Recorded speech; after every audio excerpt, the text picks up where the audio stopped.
control for inflation, then obviously even inflation adjusted, it shows how profound this was. And Kodak, of course, had to shut down this business, and it had a much wider ranging effects, not only, of course, for Kodak, but for other firms concerning on infringing on a given patent. Similarly, probably a more recent example, for those of us who weren't buying instant cameras in 1985, is within the cell phone industry. So HTC, of course, many of us may have had HTC phones in the past, and they actually were sued by Apple, as we probably remember. And this was in March 2010, and they received injunctive relief. And actually, since that time, HTC's sales plummeted, basically to next to nothing. Its stock price fell dramatically also. At the same time, Apple's stock price gained quite dramatically too. So you see this in a number of industries. BlackBerry, of course, in that case, it was a patent troll. The patents owned by the troll were preliminary invalidated by court, and even still, they had a payout of a dramatic portion of their revenue. It ended up having broader effects on their ability to implement their strategy. Phaser basically had to shut down their business when they lost a lawsuit. So we see that this is something that can have a dramatic effect on firms, and we think it's really interesting in terms of their broader issues about litigation and patent rights that we might want to obviously look into this. So if we go back to the history of the patent, there's a lawsuit in 1906. It's the Continental Papers, Eastern Paper Bag lawsuit, and it led to extremely high risk of injunctions for defendants, of injunction risk for defendants, and the plaintiffs being able to obtain injunctive relief, assuming that the patent was valid. Since 2006, that no longer became the case. The Supreme Court in 2006 instead moved towards a four-factor case, four-factor test, excuse me, where they basically said that for injunctions with the goal, they had a broader goal of equitable principles. Basically, if there's a minor infringement for something, there are broader issues that we go into in our paper, depending on the nature of the product, that it's not necessary to automatically receive an injunction for that. So since that time, the probability of receiving an injunction dropped by about 43%. And this has been studied in other research. One interesting paper is Mezzanotti and Simcoe, and they show that following this eBay ruling, it was concentrated, the effects of reduced injunctive relief was concentrated in firms in the information and communications technologies. And this makes sense because you have complex systems with about 250,000 active patents. So when a given patent is only a small component of the system, it of course makes sense that given the broader issues from the Supreme Court ruling of the balance of hardships, it should be harder to impose the injunction on those types of firms. And of course, we see that effect if we look at the rate of injunctions comparing software plaintiffs versus pharmaceuticals. So in the case of software, you have 53% of injunctions being granted. And of course, in the case of pharmaceutical or biotech, you have 93%. Now, we still find increases rates of litigation between the two different types of firms. The orange, of course, being ICT, Information Communications Technologies, the firms that were, or patents that are affected compared to other ones. So we're actually not focusing on the litigation likelihood per se. We're looking at the injunction likelihood to examine our broader questions. Okay, so how do we get the data? Well, we look at trademark data to look at the branding or commercialization resulting from patents. We look at the broader patent strategy that firms tend to pursue when the injunction risk is reduced. We look at operating performance implications and also firm value implications and announcement returns resulting from the patent, from the reform, from the eBay ruling. We use Lex Machina for the US patent lawsuit since 2000. We exclude non-practicing entities, also called patent trolls. We exclude declaratory judgments. That's the case where the plaintiff is is actually the one that's alleged to have infringed, and they file a case with the court to try to have the court clear the air in terms of whether they're truly infringing on a valid patent or not. We're excluding financials and utilities, and we also try to restrict our sample to firms that are engaged in innovative activities, given the nature of our subsequent tests. Use normal sources for financial data, KRISP, CompuStat, and of course we use the trademark data as well. So if I could focus on the first few variables over here in terms of the nature of our subsequent differences tests. So we have an indicator variable. We have all the different summary statistics for the different samples that we use in our different tests. But we have an indicator variable for the firm that is a defendant in the patent litigation. We have different variables for how exposed the firm is to this ICT technology or sector. Basically, it depends if the firm's patents were in the ICT class for the past 5 years or in the past 10 years, different ranges that we can use, and they all point the same way. We just use these values throughout our paper, and also post-eBay ruling to have the nature of our test. So we begin by just first saying, are there fewer injunctions for the affected firms? Obviously, the focal variable is the interaction term, ICT times post. And yes, of course, among the defendants that are affected, these are the ICT firms. Post the eBay ruling, we do see a dramatic decline in the rate of injunction. So about an 84 to 88% decline relative to other cases. In our subsequent analysis, now that we know that, of course, the rate of injunctions declines, we try to see the effects of the eBay case on the affected firms, defendant times ICT, obviously following the eBay case, for different kinds of dependent variables, whether it's trademarks to see that if you're less likely to be injuncted, you could be more likely to try to commercialize the technology associated with the patent and have a new branding opportunity, and of course would file generally related trademarks, exploratory activities, and of course profitability. So various dependent variables that we can use. We look at a range, 3-year range, to try to look at the average following that. I don't have the, Elaine just mentioned, I don't go through all the parallel trends here. We have it all in our paper, which I'll apologize to Scott for giving a 75-page paper with all of our tables, but so I don't, I'll focus on the main results, obviously. Now, so the first one that I began mentioning was the effect of trademarks. And of course, we do find, we regress our trademarks following the ruling on the affected firms. So if you're a defendant in broadly exposed to ICT following the ruling, what happens? Now, if we look at that differences terms, we see that actually that negative effect that we'd otherwise see is mitigated after the eBay ruling. Obviously, if we just look at the first term, defendant times ICT, so if you're a defendant in information communication technology, then in general you have reduced trademarks following the lawsuit. But of course, following the eBay ruling, as we'd expect, you end up pursuing more trademarks. Now, we do have a number of robustness tests that we examine, not only in this table, but throughout all our tables, where we exclude life science patents where it could potentially be unclear the nature of how affected those patents would be to the ruling.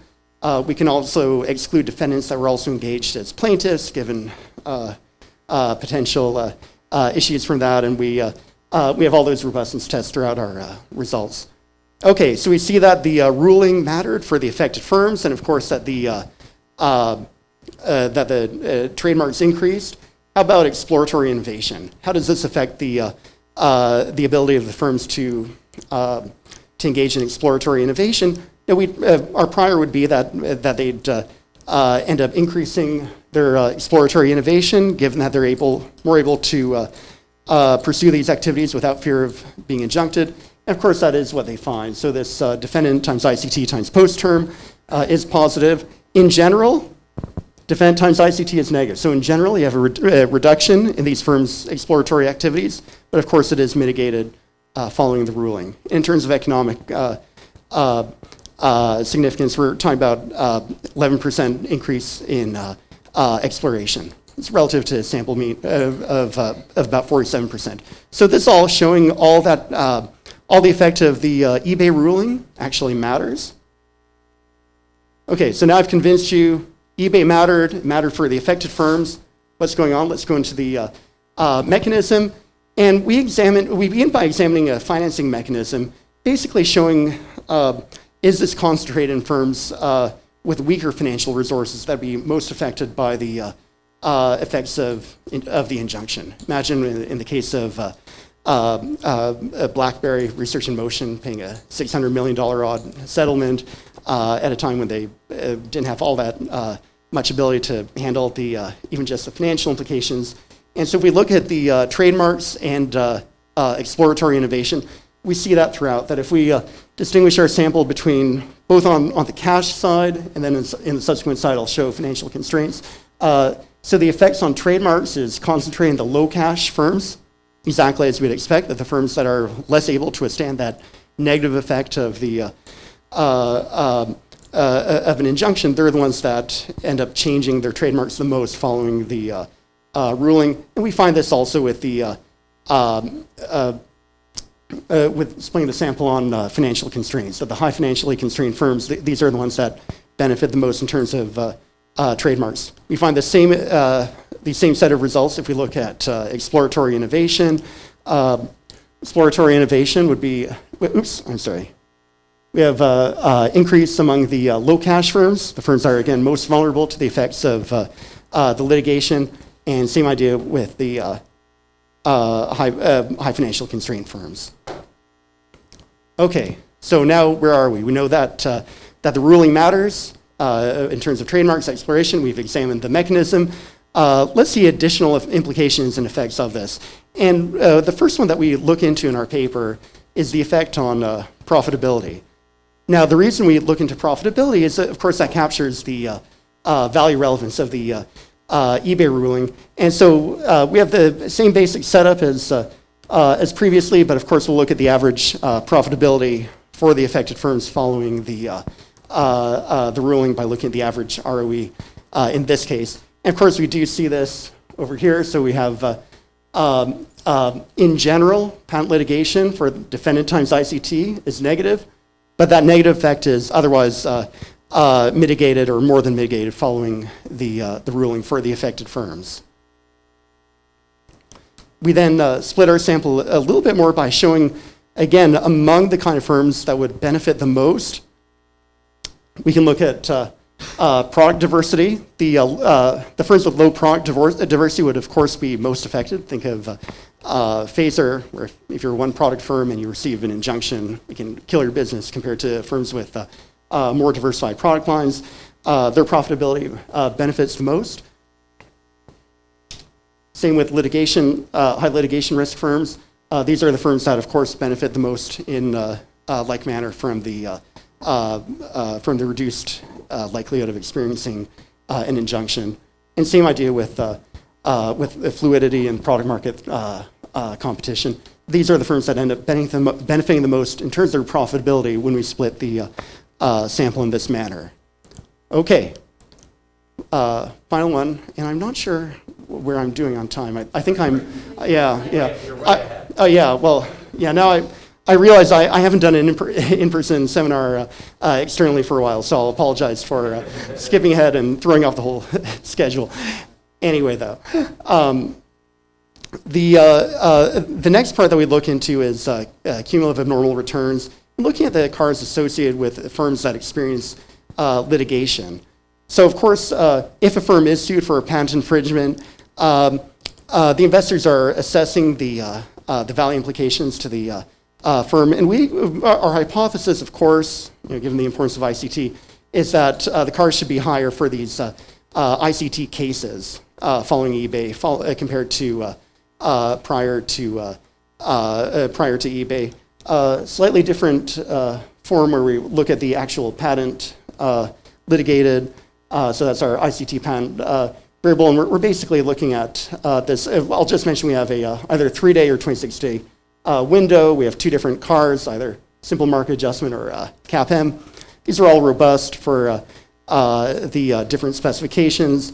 The 26-day window is preferable given prior literature that documents the that patent cases aren't necessarily widely known in the market within a 3-day window. So, but regardless of how we specify it, we find the same result that for the lawsuits featuring an ICT patent following the eBay ruling, it ends up being positive. If you ignore, aside from the interaction term, in general, it'd be negative. But of course, this effect is more than compensated following the following eBay. Okay, so we think it's really interesting not only to look at the broader issues of injunctions, but also the fact that we're able to use eBay to overcome a challenge of identification and examine broader issues about a firm's patent strategies, whether it's their trademark and exploration strategy. We have broader questions, again, about how narrow the right should be in patent litigation. The eBay case is a natural setting to examine that. The effects of injunction risk on firms' ability to innovate. The question of how broad or narrow patent protection should be for firms. In a case like this, where firms are less likely to receive injunctive relief, we find that the affected firms are able to be more likely to commercialize their technology, increase profitability, and patent lawsuits are associated with less of a value decline. There's important literature in trademarks and exploratory innovation. We believe that we contribute to this and show an interesting example of what's driving that. We show that the affected firms have or experience enhanced profitability and as broader implications for the law and economics literature. Of course, there's also an important literature on patent litigation, which is a really active and interesting area of research, and we think that we contribute to that area of the literature as well. So I'm very excited for Scott's discussion, and of course for all of the comments from the room. Very good. So first, thank you to Fred and Poe and co-authors for a great paper. This was quite fun to read and to think about. And so first, thank you and for a very nice presentation. You also finished early, but I'll bet you all take at least a minute or two of your time. So there you go. But we'll do it. Okay. And I will, actually, as you were talking, I realized, and I was going to try to put this in the presentation, but the first part of this, and I'll talk more about it as we go, is to recognize how, existential this issue is. I think that those of us who think about patent statistics or the role of patents in shaping commercialization, but haven't really focused on patent litigation, and you sort of think, oh, people bargain and, Coase theorem kind of sort of thing. Well, the problem is that if you get this injunction, that could be a really big deal. And so I remember in 2005, and this was before eBay versus Bork, I actually think that Yale might have been there. There were these patents that were like about, this is a software patent on the concept of trading securities. Like that was the patent. It was clearly invalid. But the Federal Reserve Board of Chicago, which was responsible for figuring out, kind of the operation of financial markets, got very worried about this. Jeff, you might have been there too, I can't remember, but you remember this, right? And we had this whole conference that was devoted to the idea of, was it likely that some judge somewhere was going to shut down US financial markets due to a patent litigation? And about halfway through, there was some panel where it turned out that actually the SEC and the Fed could tell the judge to take a hike. And then the Fed people all left. They didn't care about patents besides that. So they all left. But we had a good conference and a nice dinner. So there you go. So this is, and then that's changed over time, right? So there was this very high injunction likelihood, and then that's changed. But I do want to sort of say kind of what the stakes are. And so some of you will know who this is, some not. This is Bob Kearns. He invented the intermittent windshield wiper, which you can sort of see behind him, and he got his patents. And as very memorably recounted in this very nice movie, Flash of Genius, the best movie featuring real-life patent litigation. It's a narrow genre. But if you look at it, right, so Bob Kearns basically invents the intermittent windshield wiper. He shows it to Ford. Ford then says, oh, we need a copy of it to sort of for safety purposes. They steal his idea. They put the windshield wipers on the cars, and he's totally screwed over. He eventually gets some patents, they're processed, and then he fights this like 20-year battle, maybe even 25-year battle, to basically get his money. And he tries it multiple times to put an injunction, not on the production of windshield wipers, but on the production of cars, right? And of course, right, he can't get his injunction, which is too bad for him, even though his patents were super valid. And he ended up with very big damages and whatever. But here is, for example, this is not Bob Kearns, but his son, Dennis Kearns. And this is like in 2011, as long as courts continue to make injunctions hard to get, where's the incentive for the infringers to stop? The industry standard continues, take now, pay later, maybe, right? When we went to trial with Ford, they paid 11 cents a unit for a license. And this is the key, is the only evidence you could use once you don't have once they say, oh, you don't get an injunction. Then what it is you have to be what would a willing buyer pay a willing seller? And I want you to think about what that does to the nature of the negotiation between a buyer and a seller, which is, if I've told you I'm willing to sell, that puts me in a dramatically different position than if you don't know, if my default position is you have to persuade me to sell.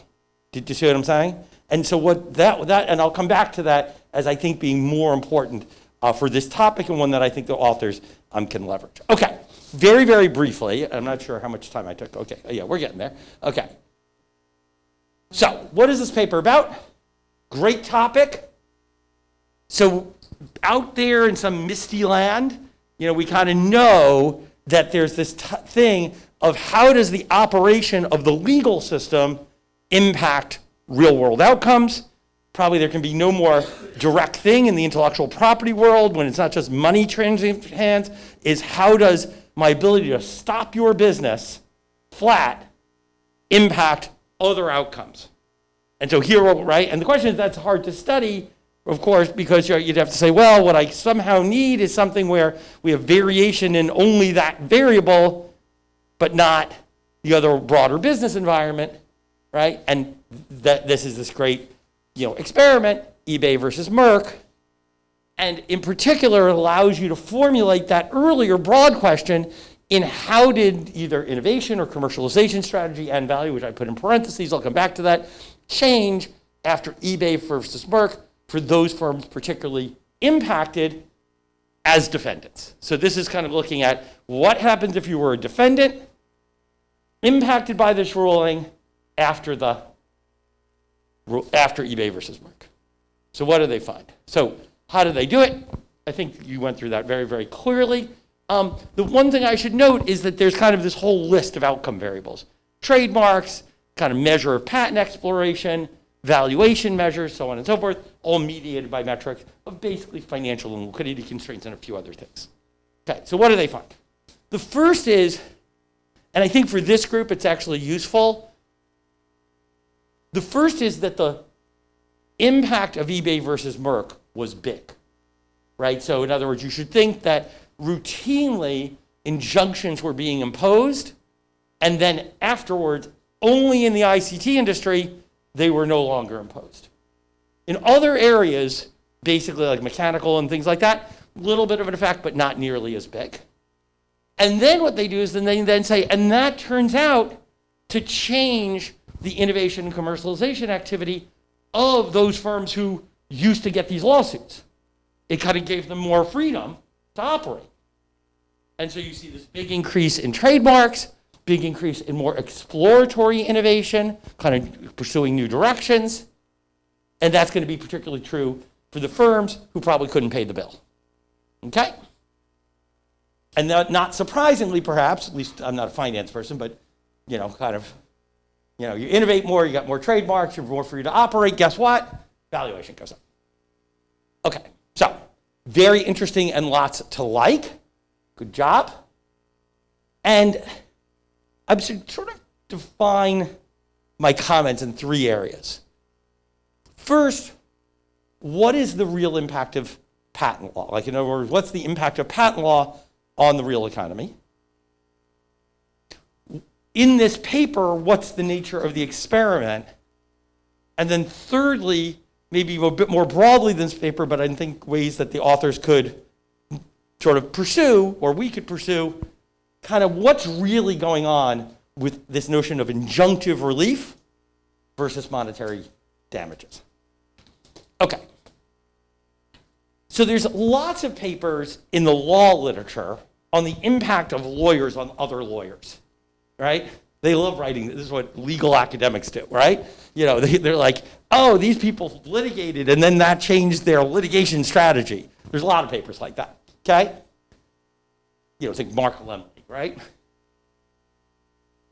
Here what you have, and just right, and they mentioned it directly, but there are these 2 very nice papers by Filippo Mezzanotte and one with Tim Simcoe, who've actually already used this experiment. So there's a nice set of papers that kind of sort of recognize correctly that eBay versus Merck was a big thing. They go and basically have one paper that's kind of similar in the spirit of this one, where they look at R&D and patenting rates, basically. That's the Mezzanotte paper. And then Mezzanotte and Simcoe kind of do a broad overview of the impact of eBay versus Merck and what I would call the broad innovation system. So it turns out, and I'll come to this in a little, here, I'll show it in just a second. Right? Yeah. Here's this. I found this cartoon on the intern tubes, right? You can see Supreme Court says patent owners don't get an automatic injunction. The patent system is doomed. And all these other things that occurred in the last 15 years. And everyone, the people who love patents are always like, the system is doomed. But then you look at it, the last 15 years, like more money went into venture capital in the last 4 years than had ever been put into venture capital before. Do you see what I'm saying? So there is this kind of, where there's still a lot of innovation investment despite big changes in patent law. Okay? Okay? But I think that this paper would benefit, given the sharpness of those papers, from being much clearer about what it is about. And specifically, now, I think you could imagine a real finance paper, but I don't care about finance. I know other people do, right? But you could go do that paper, and that's a different paper.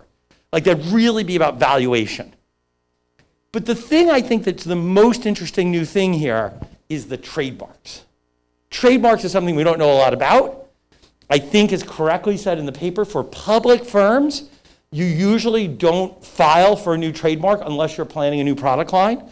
And there are also other data sets, and there's the very nice work by Gaetan de Rostanov on, what are they called, patent markings in products and things like that. I just think there's stuff you could do to say what happens in terms of real commercialization. I think that would be really, that seems like a much squarer question that this prior set of papers didn't answer, and you're on very good ground. Okay. Second,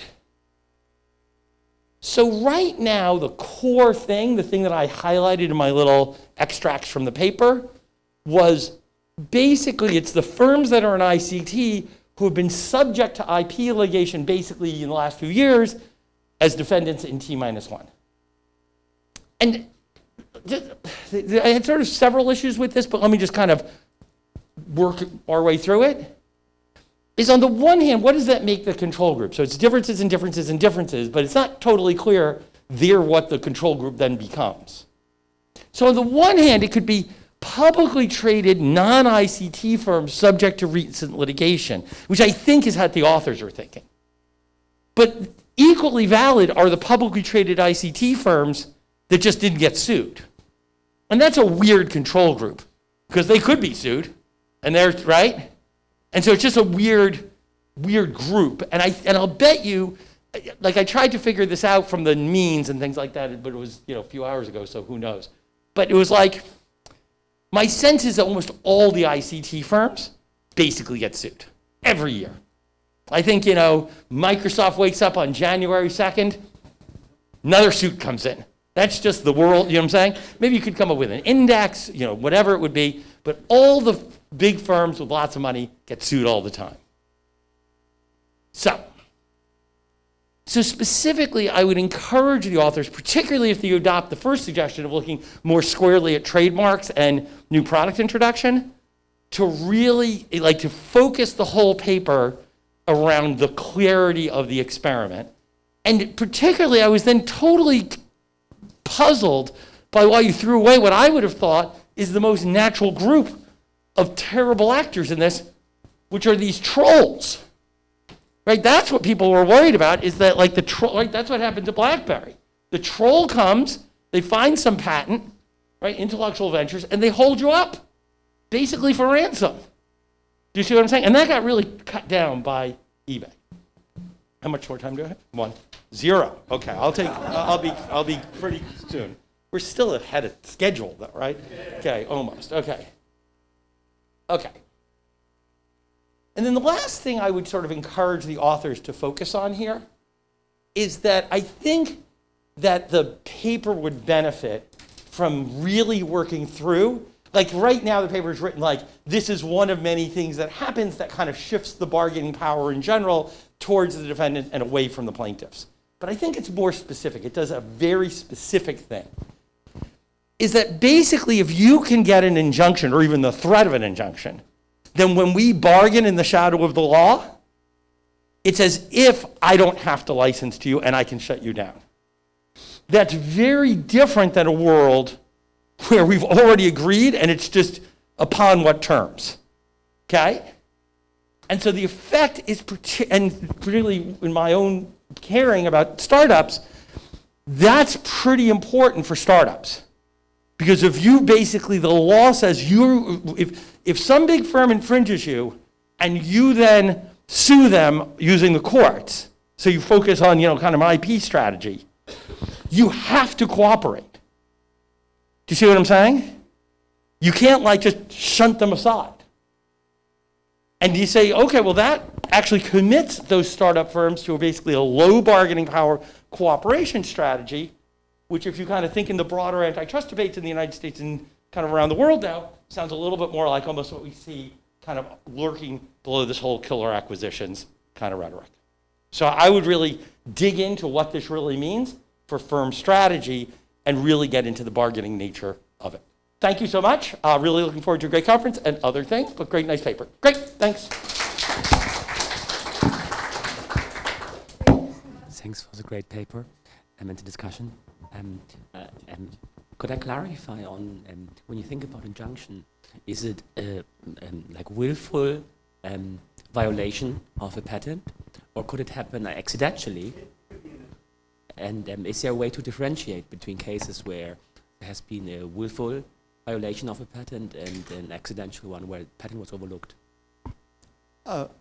You're asking about distinguishing between inadvertent and willful. Yeah, the problem is it's hard to really find that in the data, right? I think in this case it shouldn't matter for. It could be interesting. It happens to be that with the data not being there, it's harder to do something with that. But I think if I go back to Scott's point, the firms are very concerned about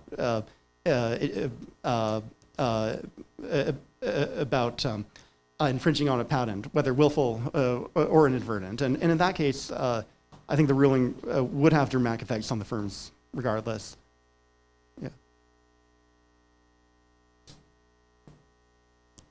Oh, and I just want, while I have the microphone, I just want to thank Scott very much for the really wonderful comments and really thoughtful, interesting points that you brought up. We agree with these points, and these are great areas. These are, in many cases, areas that we wrestled with in forming the paper in terms of which angle to examine. I think regarding your final point about injunctive relief and monetary compared to monetary damages and the way that it could affect cooperation and going back to these great killer acquisition papers. I think that's a fantastic point in terms of additional effects of firms. But I really appreciate all of your really thoughtful comments.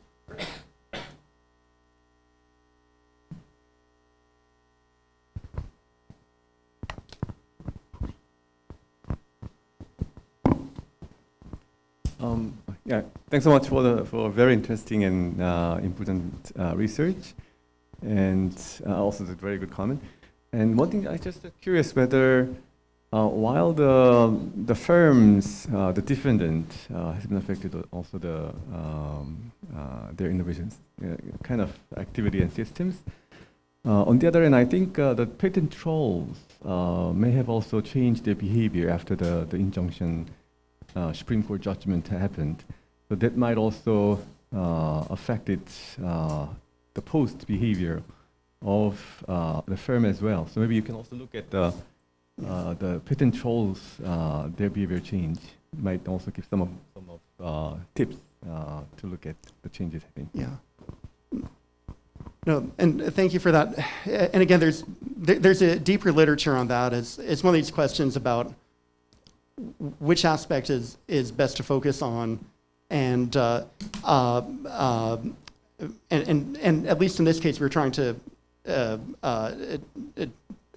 make the question even cleaner. But I think there are ways that we can discuss that aspect of the literature more and examine that. So appreciate that.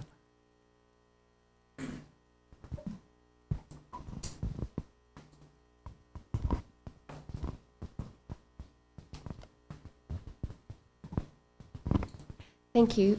Very interesting paper. I really enjoyed listening to this.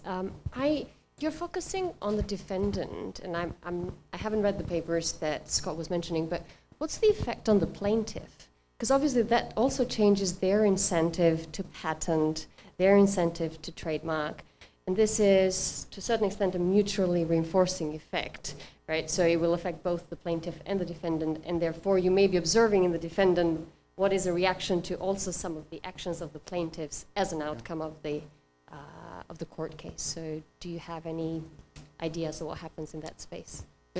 Yeah, we've looked into that to some extent, and again, it's, if we're talking about public plaintiffs, the problem is just having find the optimal scope of the paper, of course.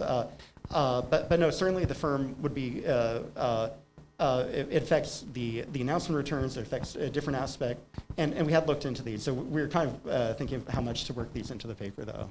Yeah, thank you. I'm just going to follow up on Elvira's question. I'm just also wondering what is the effect on the suppliers of those firms. Potentially you could exploit that variation to drive across your point. And with regards to the control group, well, have you considered using non-US firms in the same industry as just a robustness? Yeah, no, I think the supply chain aspect is that'd be great, a great way of showing our hypothesized effects and helping with some of those. Yeah, I guess with the so non-US. Oh boy, because if the injunction would affect the ability of firms to make, use, or sell the product in the U.S., regardless of whether they're foreign or not. So may I ask you, like, what aspect you're thinking? So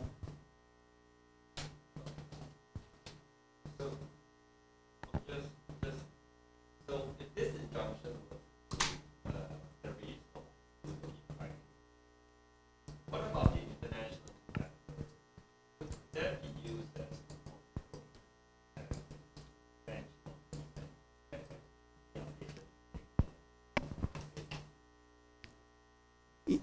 Yeah. So if we're talking about the activities outside the U.S., that'd be possible of teasing that out. Yeah, no, it's a nice idea. Obviously, for the activities within the U.S., they'd all be affected anyway. But yeah, to the extent that we could tease that out, yeah. I make a note. Okay, just to follow on that, one of my students actually did that for her PhD exactly that, which used French firms and used the shock and tried to see how they reacted from eBay, and basically finds it's similar to this. They find that the patenting propensity goes down, but not as much for the ICT large firms, and then R&D intensity goes up. So that basically, and this is from both sides, but basically what it's similar argument here, that you're sort of clearing the field, right? And then this is more generally the framing and a little bit about what Scott's talking about, but that in your paper that that this two sides of the patent, right? Like, yes, that this is often seen in the legal literature as a dramatic weakening of the patent, right? But it's not obvious. This is the long-standing broader question is, what's the overall effect of these two sides of the patent, meaning it's my exclusivity against your incentives, right? And so basically the net effect is what you're trying to tease out with these sorts of things. And yeah, we tried using the French data for exactly that reason, to see if we could get something that was even more exogenous.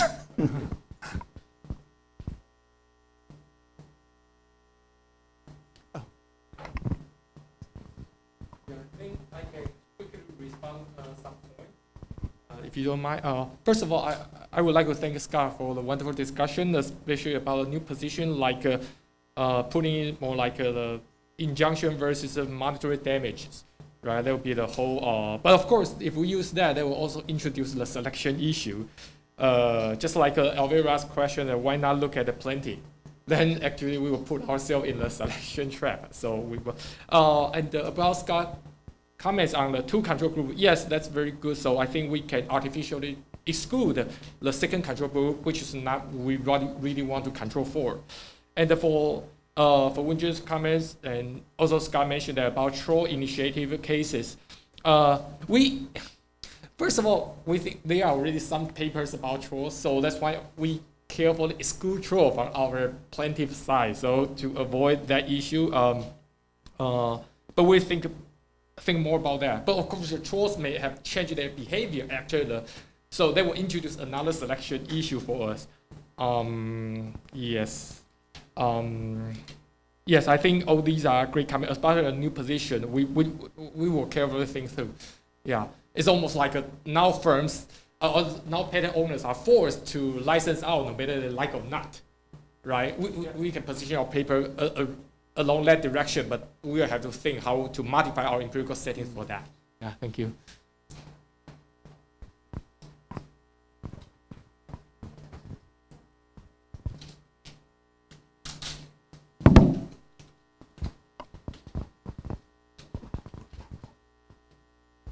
Thanks. I had a question that touches upon Scott's comment on startups. And Scott mentioned that, like, following the eBay case, startup funding still went up a lot. Is thinking that startups don't have the funding to check if they infringe on anyone's patent, and as they scale, there's always this risk hanging over them to be subjected to an injunction that will threaten the future fundraising's probability, and that the eBay case has reduced this risk, and that this has unlocked the more funding into the VC ecosystem because that risk decreases. Well, is that the channel? So a little bit, but I actually think. Do you mind if I respond? Please. Yeah. So I actually think, and I'd be interested. Matt knows more about this than many people. I think it's even easier than that. Once you start talking about patents and litigation, most people go to sleep. They just walk away. Like most entrepreneurs, they sort of understand patents, but they're like, that's not my thing. You know what I'm saying? And so a lot of the rise in venture capital from this period onwards was more like get big, experiment, lean, Airbnb, build network effects, whatever it might be. And very rarely would it be the case that a startup is premised on sort of some very complicated patent litigation strategy. Matt might disagree with me, but I think that's probably correct. I mean, as you know, I love myself some patents and entrepreneurship, but. I would say actually a lot of venture capitalists push their startups. Yeah, but I'd say that they're less they're patent focused. They love the firms having patents, but they're less litigation focused. So it's sort of like they're not down the line thinking, oh, what's going to happen if I get into court 8 years from now? Because if that's how you're going to make your money, it's already too late. Do you see what I'm saying? So what I would say is that this factor, and I think this is the point of Tim and Filippo's paper, is that this, oh, okay. Oh, is it all okay? Oh, yes, yes, yes. Please Oh, go okay. ahead. We have 1 minute. Okay, so, but the only point here being, I think that it's like this issue is very important for those people who are within the system thinking about intellectual property, but it's maybe but one of many factors in the broader innovation ecosystem. Sorry to go on for so long. You have a comment? Okay, excellent, excellent. Now, thank you, Scott, thank you, Fred, and thank you all audience. So, okay, let's move to, thank you. Well, first of all, thank you very much for hosting, and thank you for this opportunity to present our paper. I am Honggi Lee, and this is a joint work with Ashish Arora, Wesley Cohen, and Divya Sebastian. So let's move on. So in recent years, there have been these studies that document this increasing concentration across industries and the existence of dominant and large firms in many of these industries. Along with these studies, there have been renewed concerns over what the role of large firms is or should be in the economy. This broader conversation is quite relevant within the context of innovation as well, in that although there's this debate, a long-standing debate, on whether large firms have an advantage in innovation, it's still not completely clear whether they do, and if they did, what the source of that advantage might be.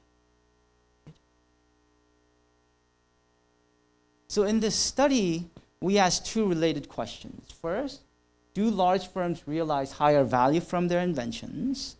And if they do, what is the source of this firm size advantage? Right? And we look at two particular sources. One is the ability to produce high quality inventions, which we call inventive capability. The other is the ability to extract value from their inventions, which we call value capture capability. So we look at these two particular sources.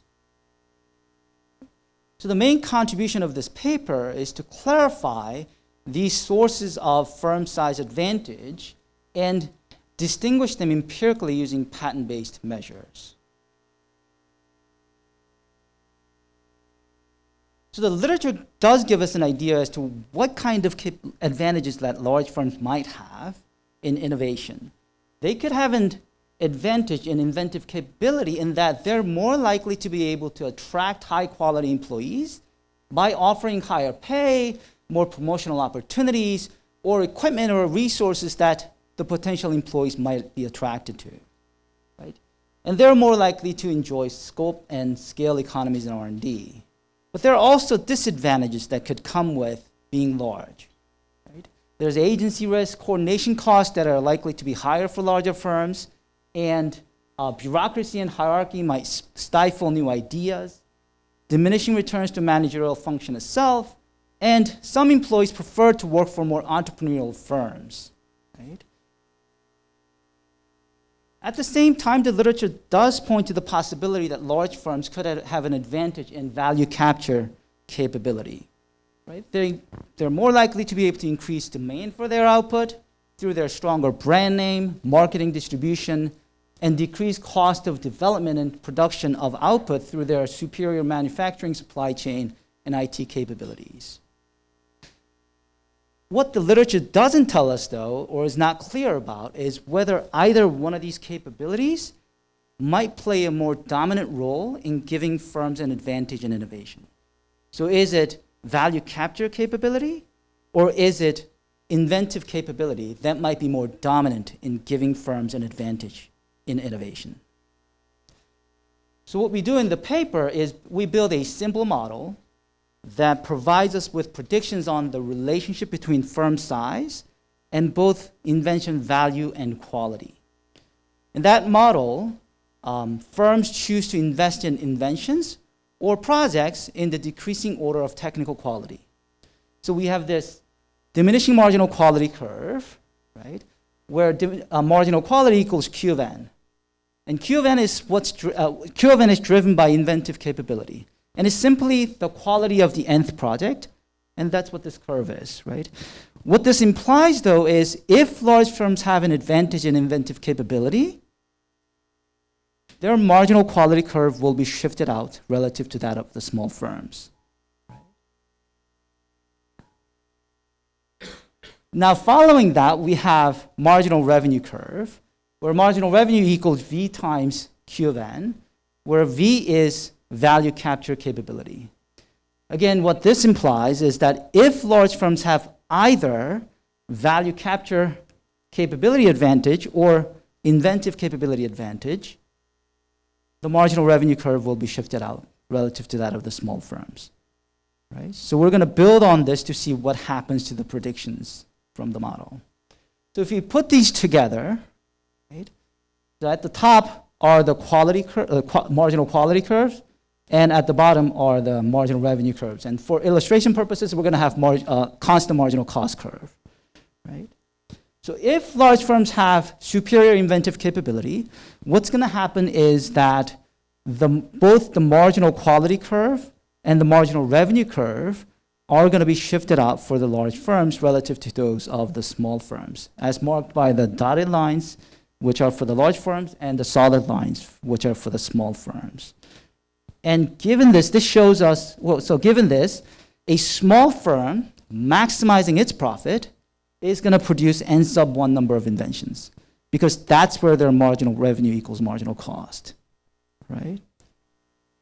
And large firm maximizing its profit is going to produce n sub 2 number of inventions, which is where their marginal revenue equals marginal cost, right? This shows us that this larger triangle is the total returns that large firms realize from their inventions. And the smaller triangle is the total returns that small firms realize from their inventions. If we work out the averages, which is just 1/2 of the height of the triangle, we'll see that the average value that large firms realize from their inventions is higher than that of the small firms. Now, if we move to the quality side, this larger trapezoid is the total quality of the inventions produced by the large firms. And this smaller trapezoid is the total quality of inventions produced by the small firms. And again, if we work out the averages, it turns out that the average quality of the inventions produced by the large firms is higher than that of the small firms. Okay? So if large firms have superior inventive capability advantage, both average value and average quality of the inventions are going to be higher for large firms, right? But what if large firms have value capture capability advantage? Then only the marginal revenue curve for the large firm is going to be shifted out, if you remember the first 2 slides, right? And what that tells you, if we go through the profit maximization exercise again, the small firm is going to produce n sub 1 number of inventions, large firms win sub 3 number of inventions, and it's exactly the same as before for value. Turns out that the average value of inventions is going to be higher for large firms compared to the small firms. It gets more interesting when we go to the quality side, right? Because the marginal quality curve did not shift out, what the large firm is going to do is march further down that curve. And by doing so, the average quality will decline. And if we work out the averages, turns out that the average quality of the invention is going to be higher for small firms than the large firms. Right? So in summary, the model predictions are that regardless of which capability or which advantage that large firms have, they're going to be able to realize higher returns from their inventions. But it is only when large firms have inventive capability advantage, their invention quality is going to be higher. Otherwise, the quality will be lower. And that's what's going to allow us to distinguish between these two capabilities in giving firms advantage in innovation. Right? So we test these predictions using patents from USPTO compiled by PatStat. And for firm data, we use CompuStat merged with Discern, which extends NBER patent database linking patents to firms. For invention value, we use patent values from Kogan et al. Dataset, which is based on market reaction to patent issuance. It's pretty much an event study.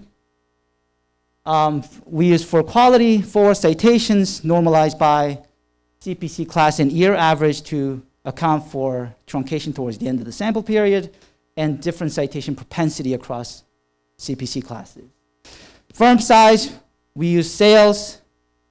We also have markets for technology and markets for commercialization capabilities measure.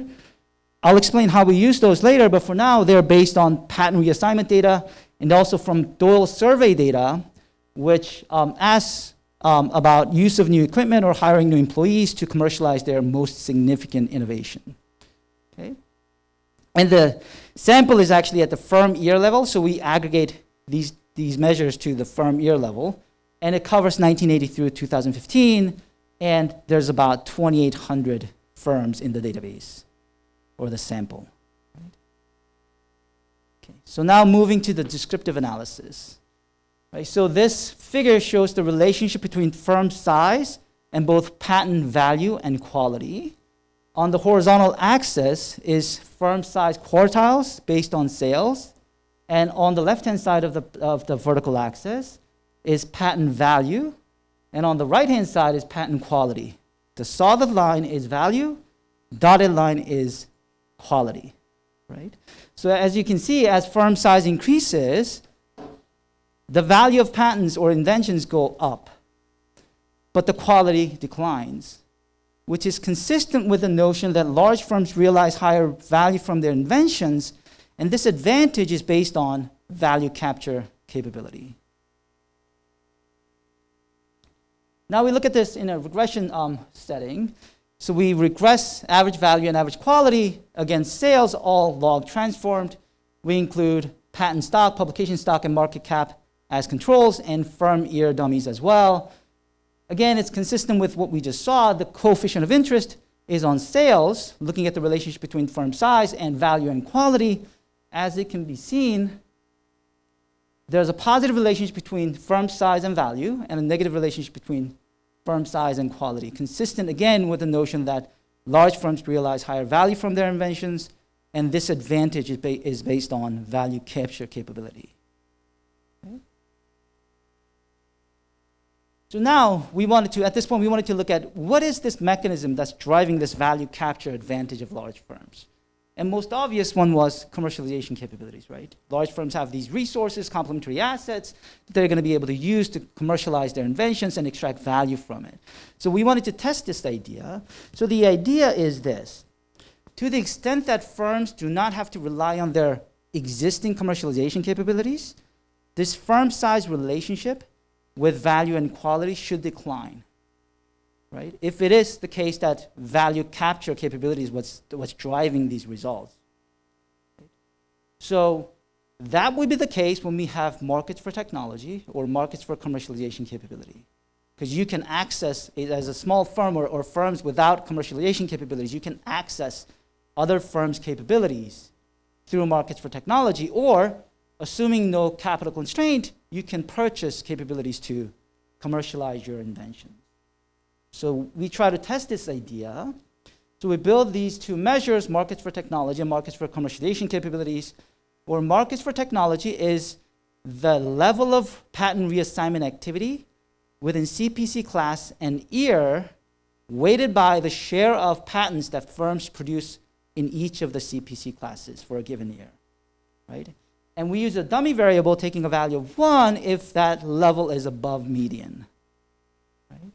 For markets for commercialization capabilities, we use the Doyle data. It's the share of firms answering yes to the question, did you use or did you hire new employees or acquire new equipment to commercialize your most significant innovation? And it's the share of firms who answer yes to that question within an industry. So it's across industry. And the dummy variable, again, that we use takes a value of 1 if it's above median, right? And what we want to look at here is whether the coefficient on the interaction terms has a sign that's in the opposite direction of the coefficient on sales, which would indicate a weakening relationship, right? And we do see that across board. So it does show us the thing is because we don't measure commercialization capability directly, which is really hard to do, this is the route that we wanted to go and show an indirect evidence that it is likely to be. So we don't completely nail it, but this shows that it's likely to be that commercialization capability is what's driving this value capture advantage of large firms. Another thing that we wanted to do was, yes, on average, we see that at the value of the quality of inventions is lower for large firms, but what about at the top of the quality distribution? Is it possible that large firms also have inventive capability advantage? Because we're working with diminishing marginal quality and average, it is still possible that large firms at the top of the quality distribution might be generating higher quality inventions, which would indicate that they also have inventive capability advantage. We use a non-parametric analysis for this. So for each sales quartile and within each CPC class, we look for the highest quality inventions measured by patent citation. And we aggregate that to the sales quartile level. And we do not see evidence that large firms generate higher quality inventions even at the top of the quality distribution. So as you can see, if anything, they're generating lower quality inventions. And we looked at that across the patent sections and pretty much shows consistent results. There's no evidence. I'm not going to read through this. I'm just going to let you see it. Right? So 8 patent sections, there's no evidence that large firms are generating higher quality inventions even at the top of the quality distribution. Right, so the summary of findings, we find that large firms realize higher value from their inventions due to value capture advantage. Right?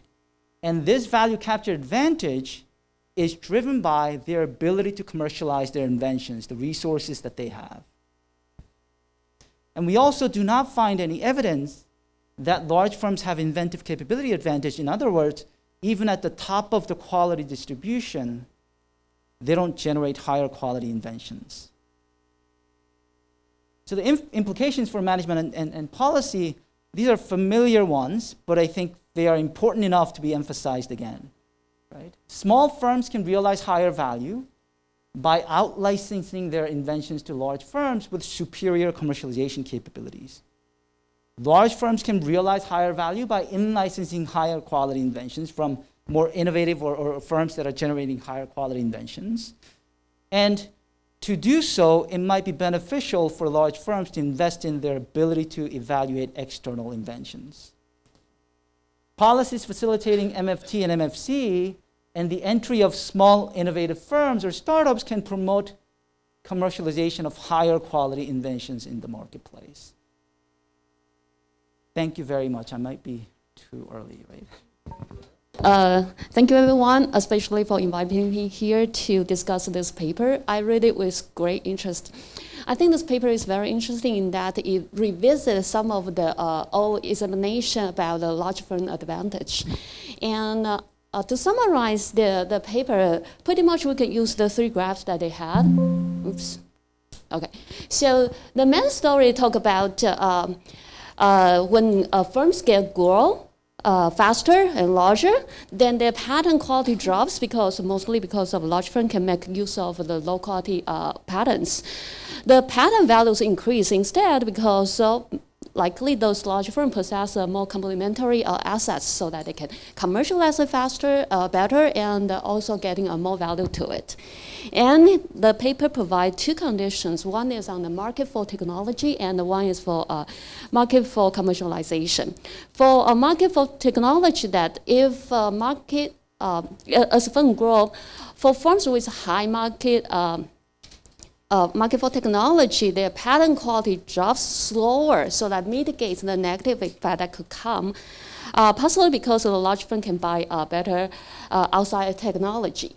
And also the condition 2 talk about the market for commercialization. If we consider this, as firms grow larger, those firms with higher market for commercialization also had mitigated quality impact due to their size. And this is because of the large firms can easily acquire more marketing talents and other technology and a better IT capability, et cetera, to mitigate that negative effects.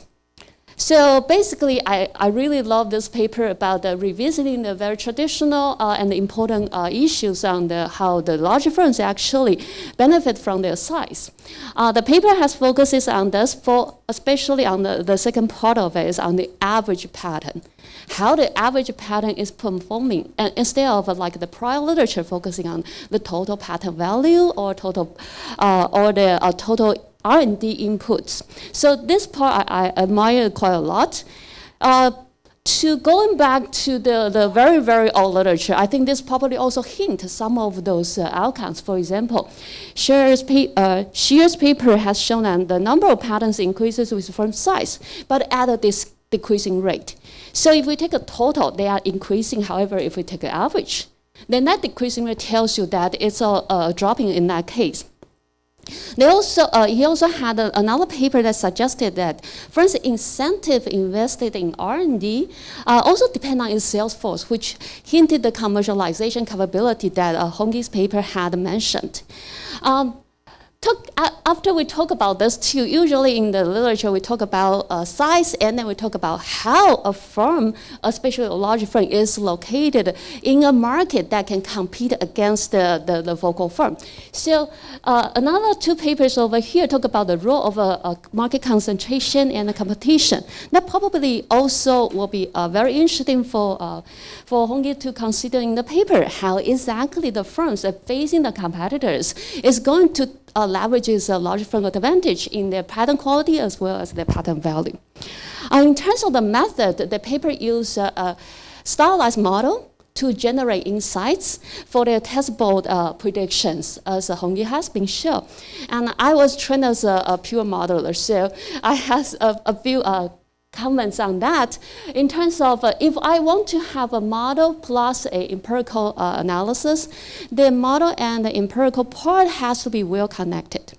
So one of the, suggestions I will have is that the paper has been focusing on the innovation capability and the appropriability. Sorry, I read the main version, so there might be some changes over there.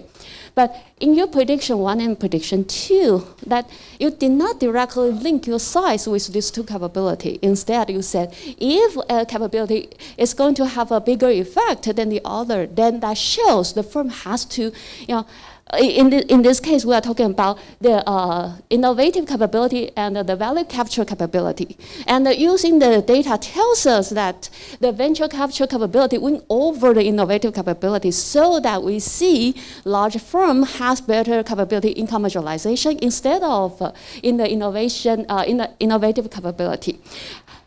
This is the part I wish Honggi you can review and try to think about again, because you only assume 2 key variables and 2 key capabilities, so that you assume away other possibilities that a large firm may possess.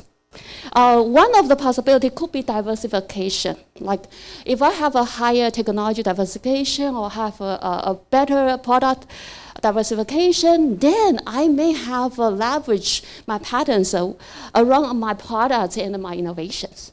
This I'll detail it a little bit later. Another thing that could possibly be like related to Fred's presentation is that large firm may have a better litigation department, so that whenever I have a new innovation, I file some innovation in order to block my competitor using this type of innovation.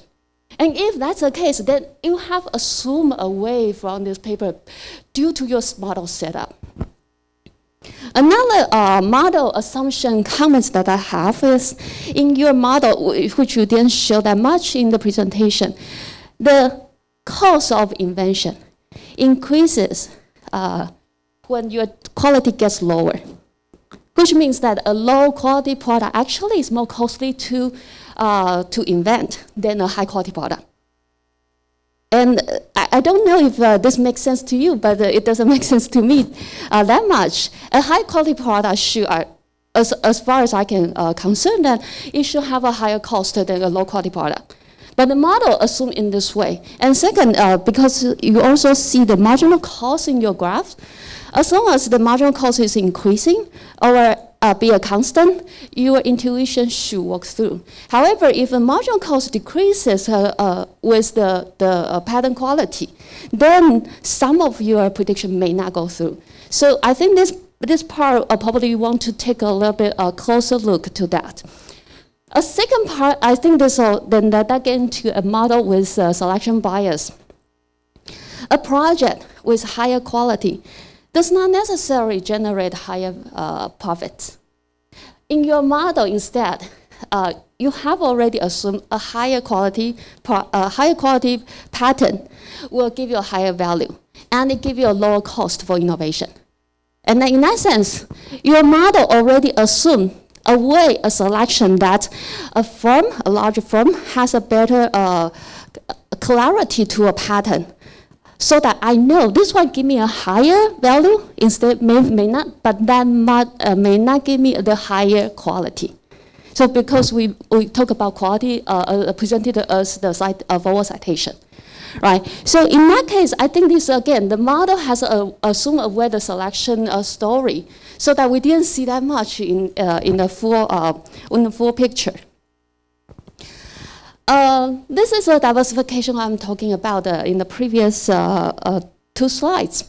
You have shown this negative relation between your pattern quality and the firm size.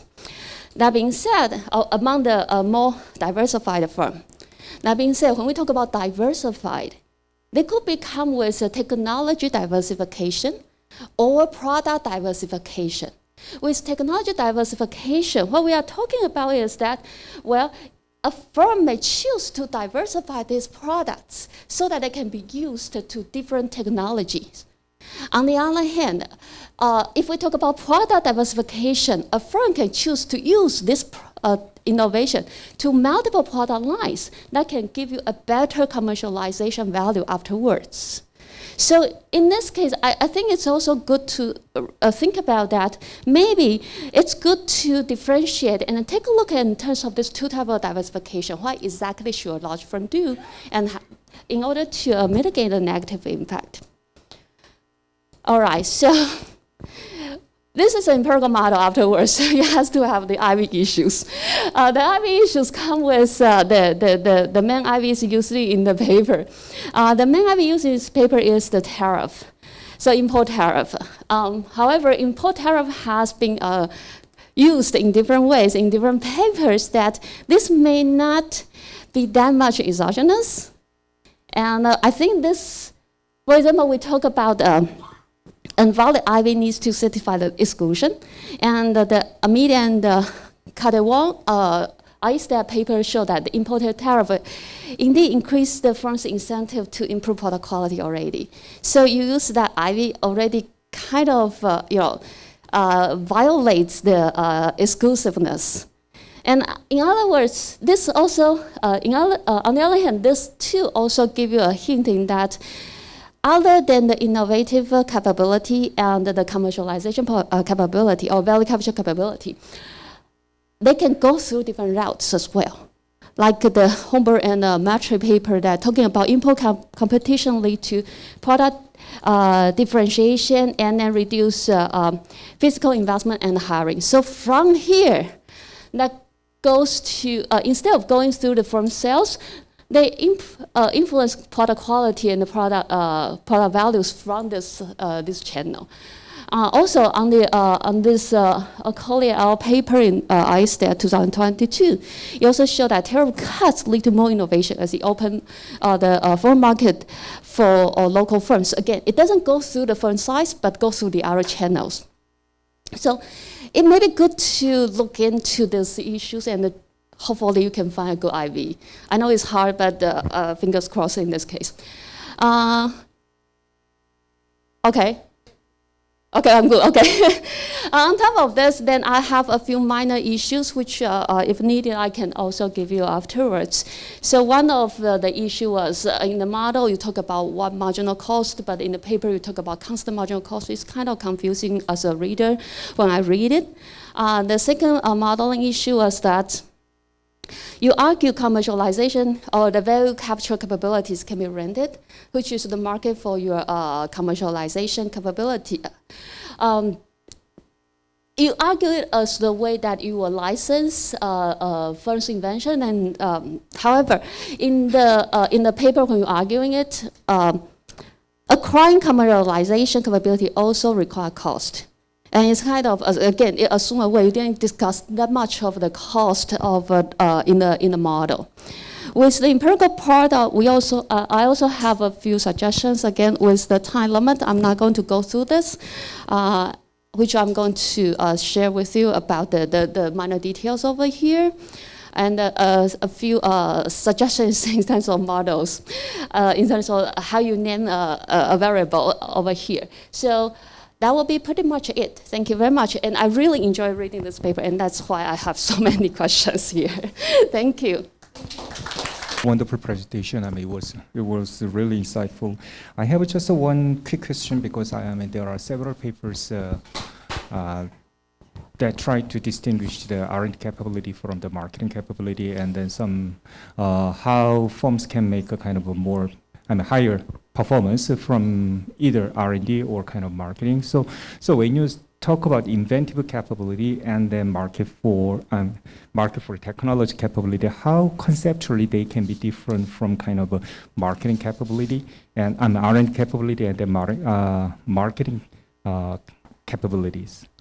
So just to understand, so you're considering marketing capability as a commercialization capability, right? Yeah. So when we say commercialization capability, we're not measuring that directly. So it would include marketing or anything else that would allow the firms to commercialize their invention. So it's a proxy for what you were just saying, right? So it's an aggregate proxy. That's thank you. Hi. Thanks for the great presentation and the discussion. I have a question about the opposite of large firms, which are in your conceptualization, small firms. And within small firms, I wonder what is the role of university spin-outs? Because they are really important in commercializing the technology that universities develop, like the patents developed at this university. And then because there has been a gap between kind of inventing these technologies and then meeting the demands of large incumbent firms, universities over the past decades have emphasized closing this gap by encouraging the formation of university spin-outs. And how does that relate with your framework? And is it worth differentiating between non-university spin-out small firms and university spin-out firms, because they tend to be different and they receive different support, and the universities sometimes can have policies that make fundraising arrangements easier. Right, so that's one of the limitations of this paper. This paper considers only firms in CompuStat, which would be public firms, which are already pretty large, right? So one of the limitations is that this paper the study doesn't look at really smaller firms where, startups that, that just started, or university, a spin-out, we don't consider those. It is a limitation that we have. Right. so one is the question of why do you have to have that limitation? I'm trying to figure out which variables you're using that you had to use. Huh?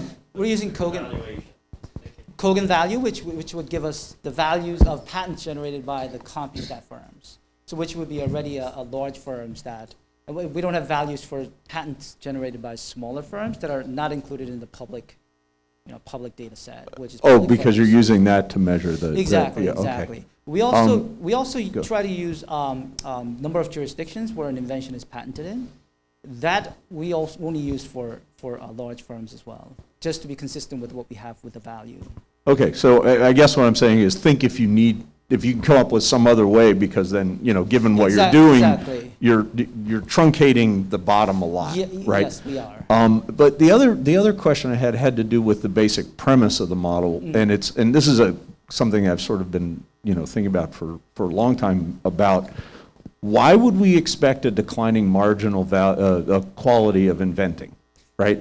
At all? Like, why is that downward sloping? Because it's not that you have something that you're reaching every day. It's that you're drawing from a common distribution. The difference is the large firm makes more draws and the small firm doesn't make as many draws, right? In terms of how much R&D you're doing. But why would we assume that each draw is not independent, right? And if that's true, then it'd be flat. It may still work, right? But then it gets to the second point, which is you're not observing inventions, you're observing patents, right? And that's where the decline would show up, right? Which is to say, the large firm and the small firm are drawing exactly the same distribution and therefore generating the same values according to N.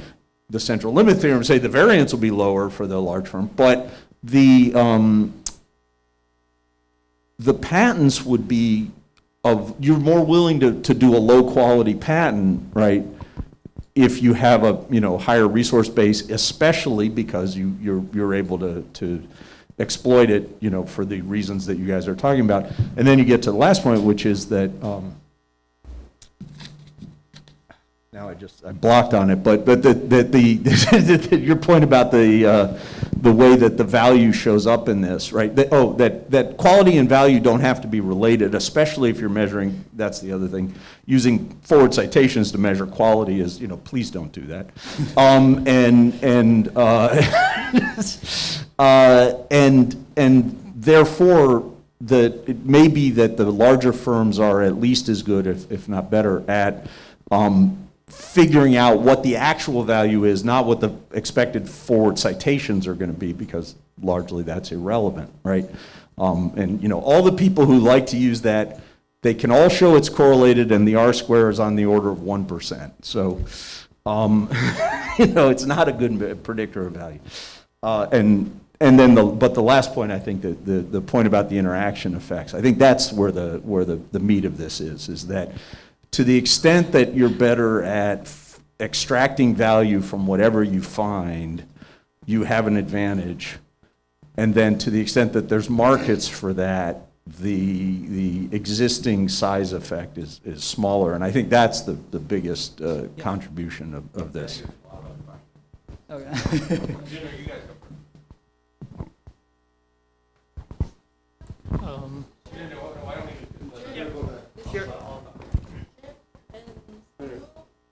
I was later.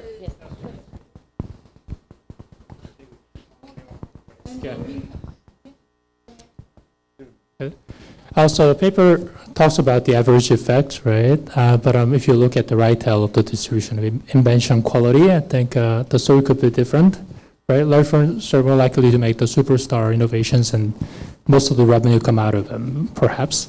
So, do you have a say on that? So we do think about that, and then one of the tests that I featured on the presentation slide is looking at the highest quality inventions for both large and small firms, just to see whether large firms are better equipped or they do generate higher quality inventions at the top of the quality distribution. And I don't know whether it's surprising, but we don't find that. We don't find evidence that large firms generate higher quality inventions than smaller firms at the top of the quality distribution. And yeah, there could be more work on it to see, to probe further. But as we stand, we don't find any evidence of that.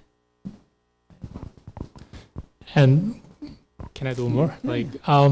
So large and small firms can be different in many different ways, right? For example, large firms have much more complex organizational structure. So the type of innovation needed could be different, and probably the process innovation more needed to manage the organization that is more complex, that are potentially more less likely cited. I don't know, but maybe the cross section you may want to look at be a lot, but maybe you haven't put that research in the slide for the sake of time. But yes, could be. Definitely agree that there can be some variation across different sub-samples of those. Yes, I agree. Yes. Thank you, Honggi. Very nice presentation. I actually quite enjoyed the discussion of Hsiao-Hui, and I want to point out a couple of things that she touched on, which is the fact that you are looking at large firms, but a lot of the large firms are conglomerates. That means that they are in multiple lines of business, and they've kind of, by looking at sales, you're not quite sure which market you're looking at. And we know, at least from corporate finance, that CEOs are very keen on building larger empires. There is empire building that's not necessarily value creating. Right. So you may want to narrow it down to firms that are large in a particular area, or sales by segment, as Hsiao-Hui was saying. Right? Yes. So that's something that's sort of completely agree. Yeah, so this is aggregate sales at the firm level, and firms could be diversified across different technology areas. One thing was we don't have tech area sales, so we didn't go that route. And if we did have sales at the tech area, then we would have featured that. But at this point, we didn't have sales we only had sales for the firm level. We could do segment sales, which would give us sales for industry, but then we have to convert that match that to tech areas, which could also bring up other issues. So we decided that we're going to stay at the firm level. But yes, it's a limitation that we have in the paper. And it's also compounded by the fact that a lot of them are multinational. So the sales are not only within the US, and some of the competitors that you have are US-based owners. Sure. The other thing I was thinking about, as sort of many of these points were coming across, is obviously these large firms at some point were small, and they became large. So Correct. the question is, how did they transition Correct. to this position of having worse patterns Right. than what they used to when they were small? Right, so we try to clarify in the paper that we're not looking at this dynamic of small firms getting bigger. The assumption is, the paper goes from the state where, there's large firm and small firm, right? Now, we don't go from how does small firms get larger, which is what the literature at the beginning that I talk about in the motivation. There's this discussion about, smaller, the firms becoming larger because they're more productive.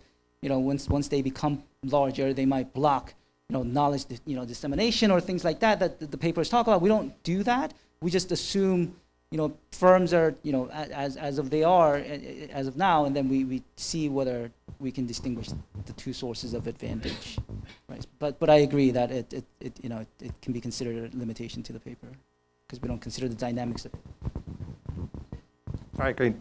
Thanks so much. The paper presentation was terrific. Hsiao-Hui's discussion was tremendous, and I'd actually just like to pick up on one part of her discussion, which is, so you find that there's no advantage for size and inventive capability, but there is for value capture capability. And I wonder whether one way to interpret that is this is a market power story in the marketplace, and that so we can interpret that in a positive way, like how good these large firms are at extracting value, or we could look at it as in a negative way, as oh gosh, these large firms are dominating their markets. And I'm not quite sure how you'd like to interpret it or think about that. Yeah, so market power story would be. Well, so, I'm sorry. So we're talking about product markets, right? So we're looking at the invention level and the value of the inventions themselves. That could help in terms of interpretation, that we're not looking at the market power side. And also, there was an idea as to whether it's the enforcement ability of the large firms, patent enforcement, that's driving this result. And it is possible, but it's not consistent with our commercialization capabilities results. So I'll have to think a little bit more about what you just said in terms of, whether it's the market market power story but as of, given that it's at the technology level, I'm not too uncomfortable with the interpretation that we have at this point, but I'll certainly consider that more. Yes. I'm just thinking, what exactly is the optimal organization structure of a large firm? So what's the optimal of organization structure? So if I were to think about the pros and cons of being large, right? Yeah. The economies of scales and scopes, and also the issues of being large, then why don't I have spin-off and I have a particular organization structure where I can actually harvest the best of this? So let's say I go to the example of Elvira conglomerates.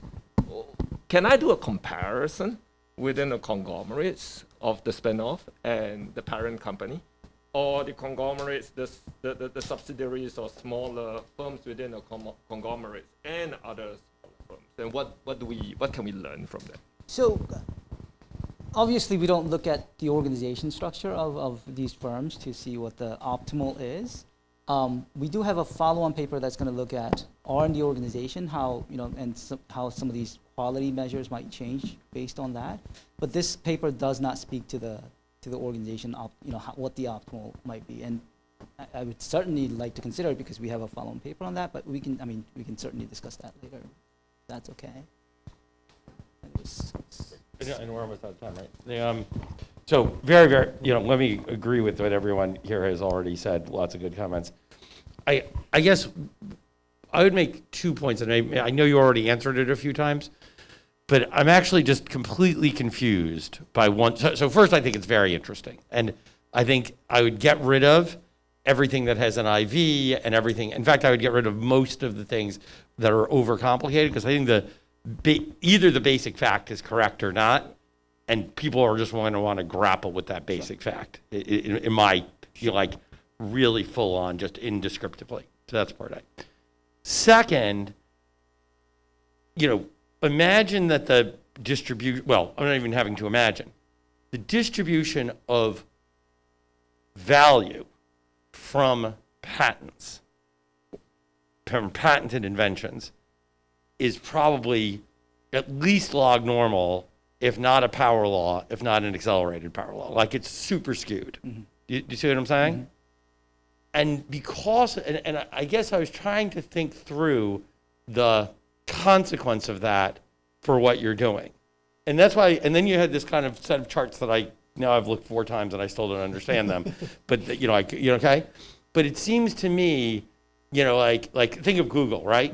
Google has many, many patents, but it has 4 patents that matter, and that probably support half of its market valuation. Right. What I mean by that is it does many things around those things, but if, the search, I'm saying, if it's in its early life, its search patent had been invalidated, that would have been not so great for them. Right.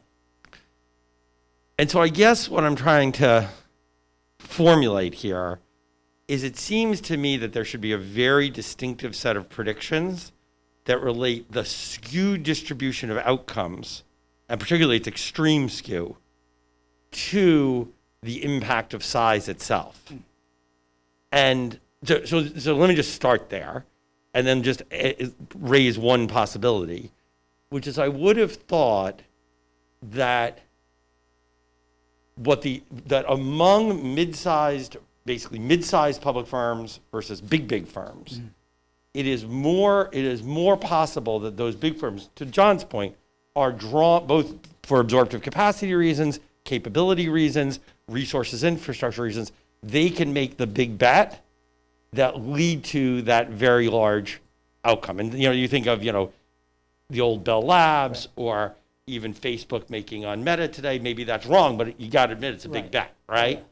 And so I guess I would just encourage you to think through, because so much of the value from the innovations themselves is going to be concentrated in a very small number of inventions. Right, I agree. Then that's going to have consequences for where's that happening in the firm size distribution. So, thank you. Completely agree. Thank you.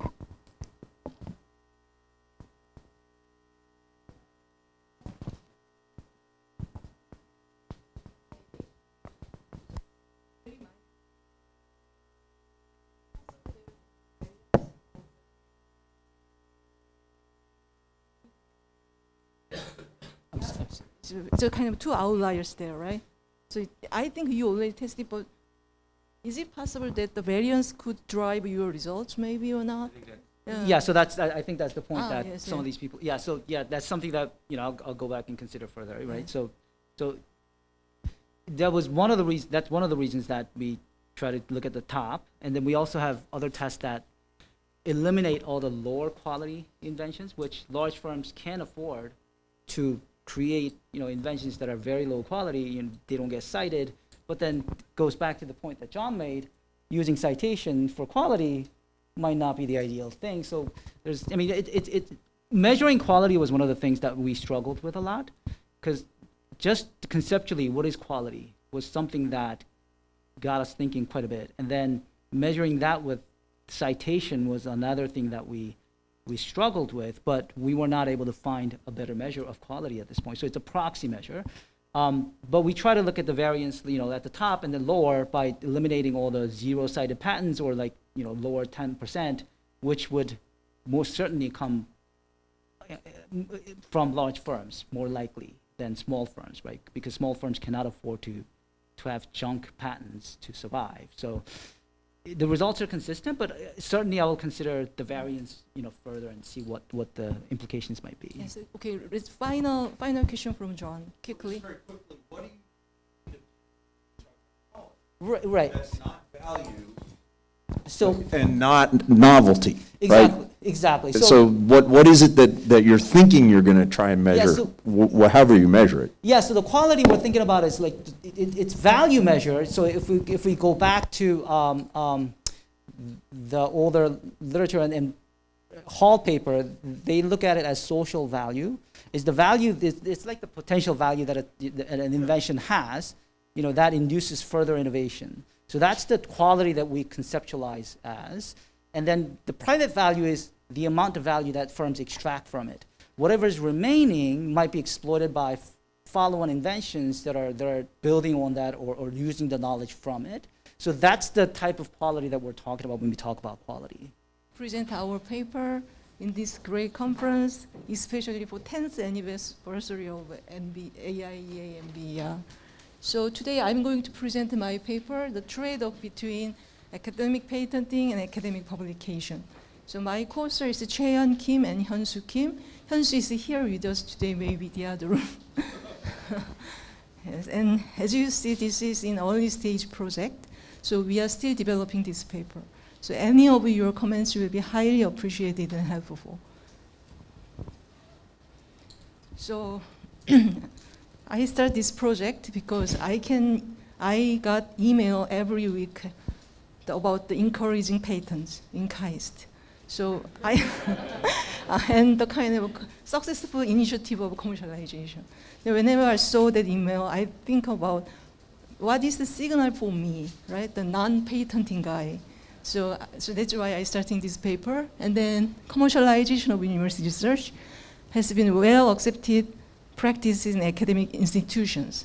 So while the commercial and academic boundaries are overlapping in universities, university faculty have been very well adapted to these commercial institutions, and they perform very well across these two boundaries. And elite faculty's practice of commercialization tend to facilitate their peer faculties to similarly engage in commercialization. So literature in overall reported the positive relationship between university research, commercialization, and academic research performance, and further academic exploration.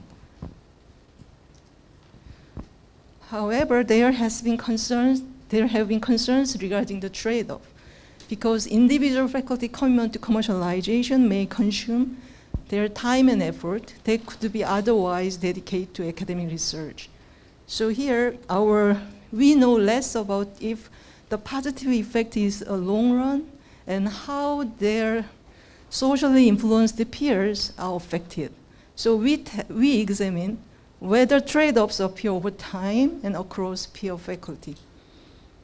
So first, we examine whether the positive effect of academic patenting on productivity of academic publications changes over time.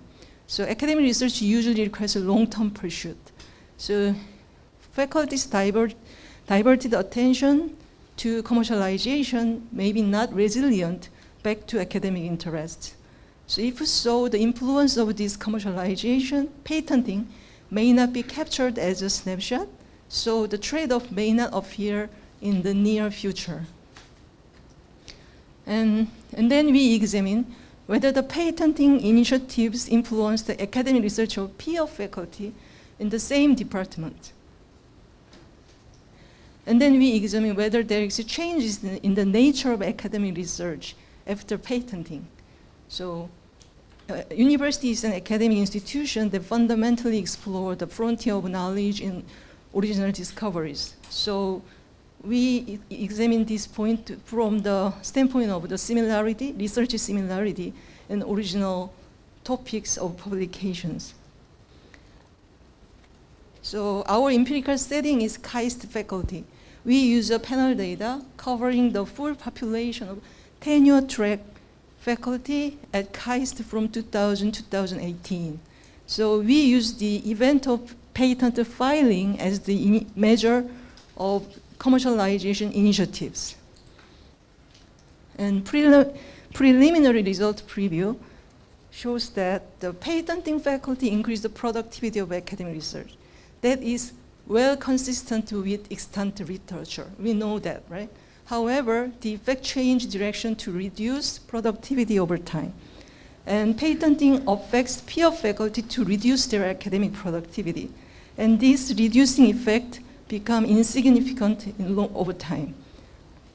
And then in general, patenting faculty do not change their nature of exploration, such the research similarity or their topic originality.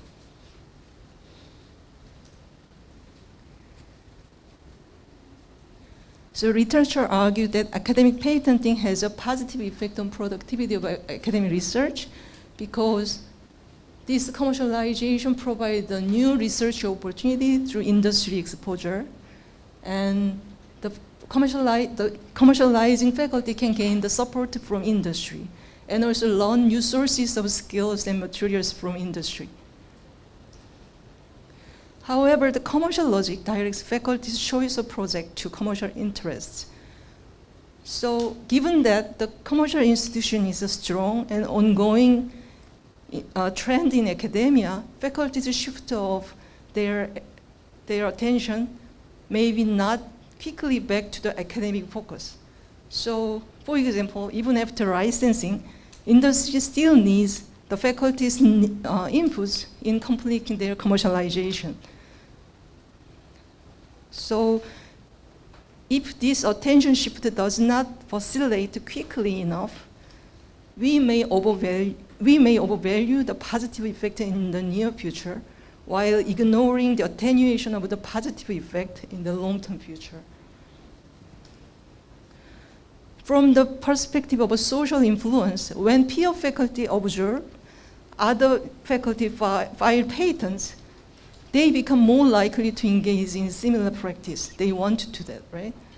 For especially for the initial stage of peer faculty's emulating those kind of practice, they may divert their attention away from their previous task of academic research to more lucrative tasks of commercialization. For commercialization, they may invest extra time and effort to adapt to the new disciplines of industries that is different from academic disciplines. And due to the bounded rationality, this peer faculty cannot evenly push, at least temporarily, both the commercialization and academic research. So the productivity in academic research may suffer. On the other hand, in pursuing the patenting, peer faculty may find new research opportunities. So if so, we may observe that in the long term, the peer faculty's academic research may rebound. This is the same benefit the patenting or commercializing faculty have enjoyed, right? And we know that the commercialization allows not only private economic rents to but also the resources to conduct researches with academic autonomy. So literature shows that main motivation of faculty commercialization is obtaining the resources to continue doing science. And the other motivation is academic reputation. They can obtain the reputation when they invent something the industry needs, and then for breakthrough, and then they can get a kind of the reputation for their academic positions. So even if it is not the traditional way of conducting academic research, through commercialization, faculty may keep doing science. So the literature here shows that the attention shift to research questions from industries bring new to the scientist research questions, and those kind of commercialization enable faculty to explore new problems from industries and enter the new field of research, expanding their domain of research, and search new ideas from industry, and move knowledge from industry to academia, right? But maybe it is not fully represent the multifaceted feature of exploration in academia. So maybe from the standpoint of pursuing the frontier of knowledge and the original discoveries, commercialization may not fundamentally change the way faculty doing science, right? We may need to test this one.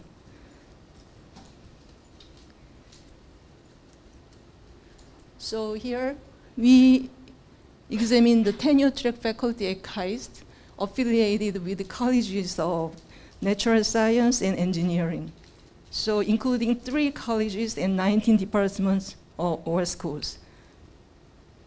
And we manually collected from various sources, so Web of Science, USPTO, and KIPO. And we collect faculty homepage data.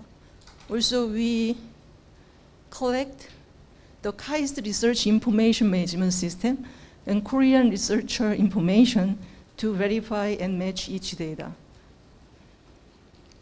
And eventually, we've obtained the 517 faculty members and 6,000 faculty year observations. So we have several dependent variables. So for productivity of academic research, for patenting faculty, we use the number of SCI publications, and also we use impact factor weighted number. And for peer faculty at the same department, we use average number of SCI publication and also average impact factor weighted SCI publication. And for research similarity and originality, we use abstract of 46,000 academic publications by KAIST faculty. So to calculate the research similarity, we compare a paper with the entire corpus of papers published by KAIST faculty. So the first record of publication of KAIST faculty is found in 1973.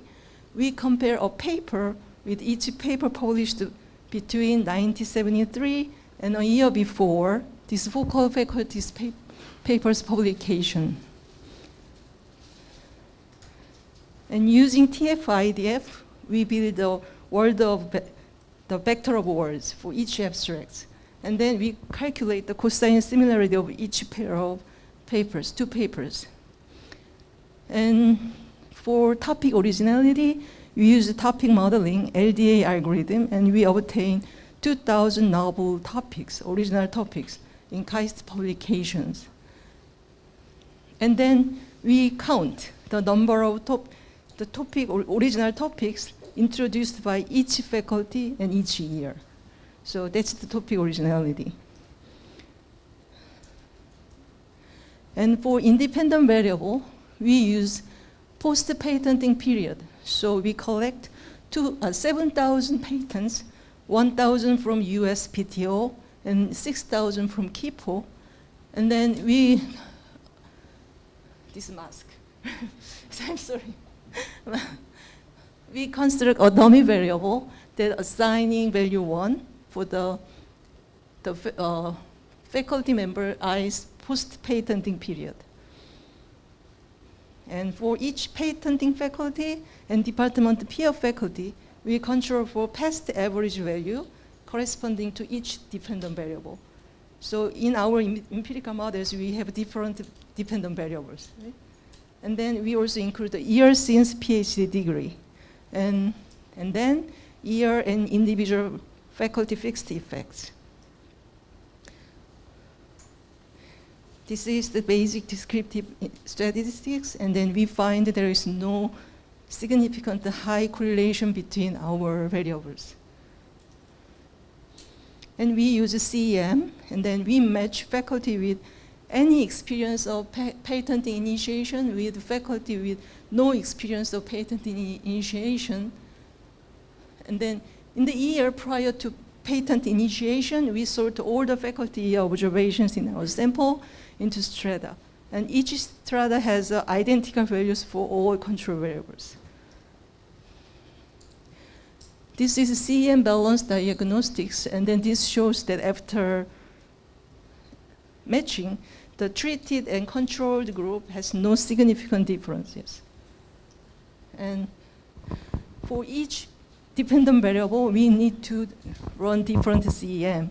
So for example, the first CEM model, we have 107 strata, and finally we have 139 treated faculty and 200 control faculty. We use end-to-end matching, and we use a cut point algorithm that is provided by CEM.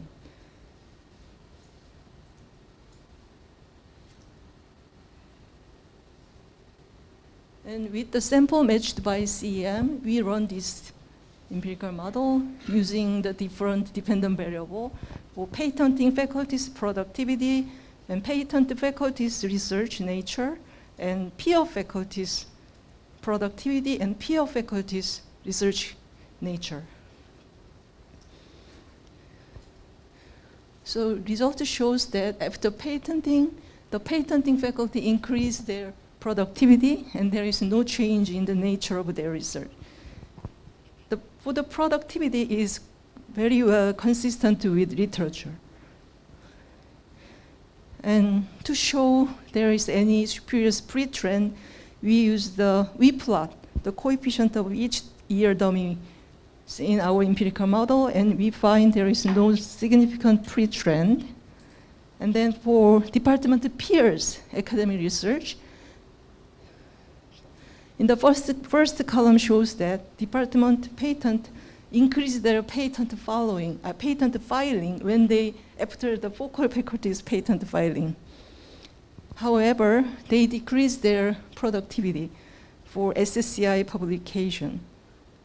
And there is a slight change in their research similarity, a little bit increase. Here, this scale.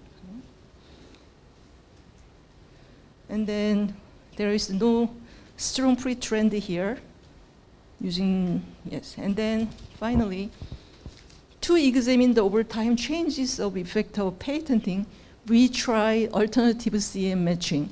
So the previous CM matching we did assumes that the characteristic of pairs matched immediately prior to patenting remains similar, except the dependent variable. After patenting remains similar except the dependent variables. However, we conjecture that non-matched faculty, that means non-patented faculty, can later become very comparable because they become very prolific in their academic research for non-patenting reason and unobservable factors. Also, the treated and control group can widen or narrow their disparities for this kind of unobservable factors, non-patenting unobservable factors. So we doubt about that. So we try to find matched pairs of patenting and non-patenting faculty from strata for year T-1, T plus 1, T plus 2, and T plus N, respectively. And then we run matched regression model with different starting point of post-period patenting. So, for example, our independent variable starts from T, T plus 1, T plus 2, T plus 6, respectively. So this is the finding. So the patenting faculty's SCI publication early years positive coefficients, but later years negative coefficients. And for the impact factor weighted similar patterns,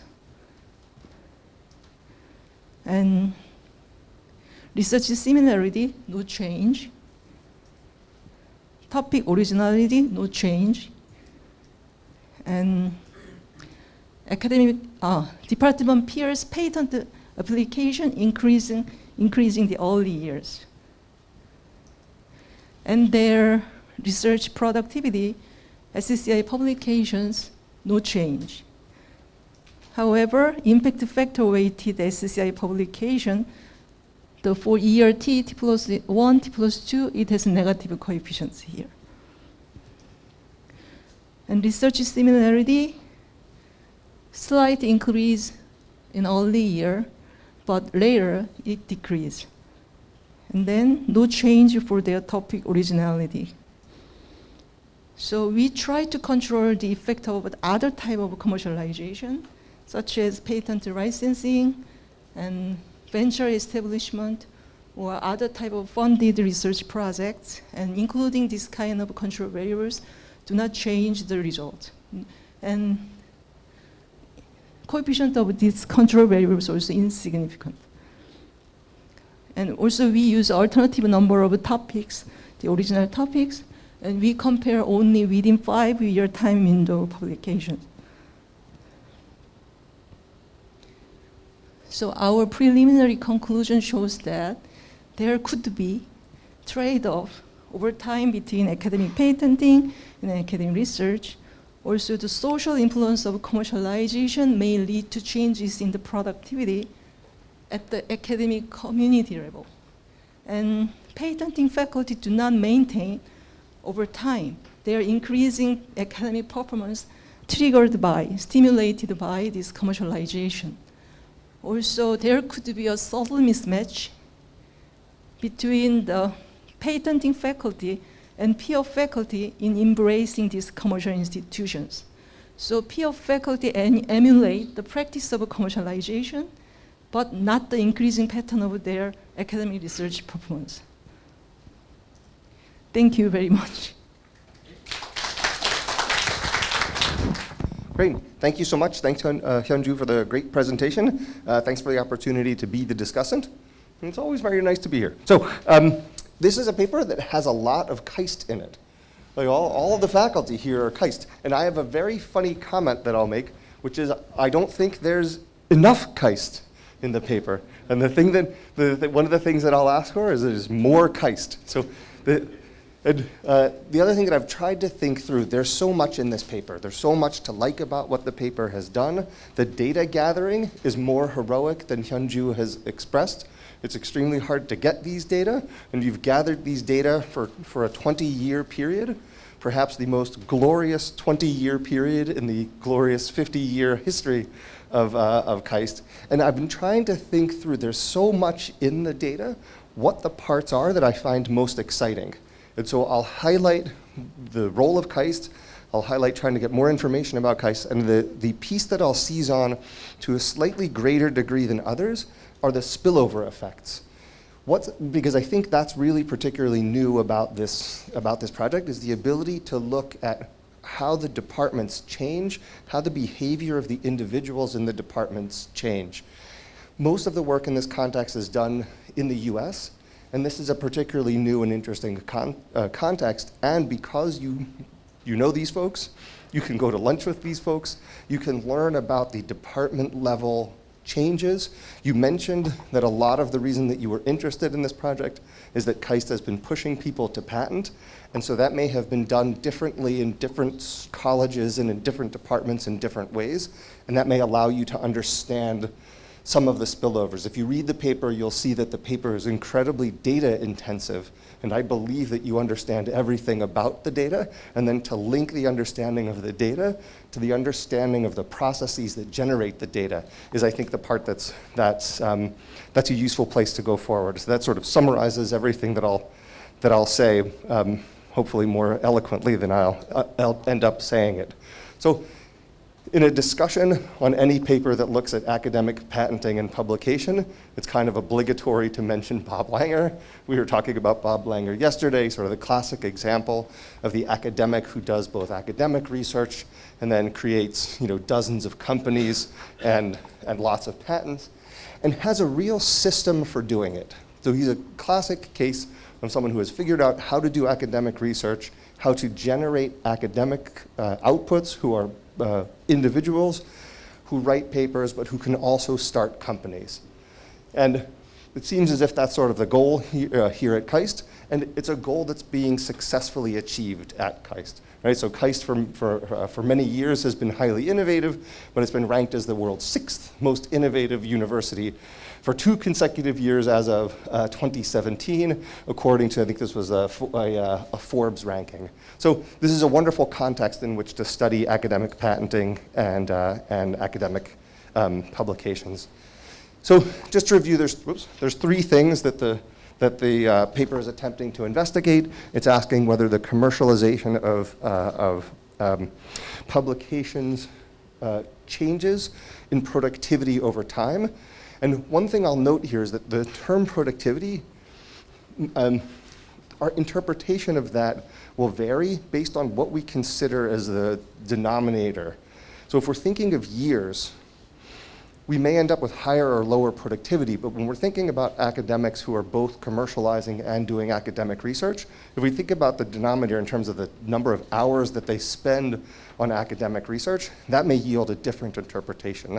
Once you start a company, you can't spend as much time in the lab unless you've synthesized a process for people being able to successfully do academic work while they're also commercializing. So for newly patenting individuals, they may be still as productive academically in terms of the hours that they spend on something, but they may have fewer hours that they end up doing it. Okay.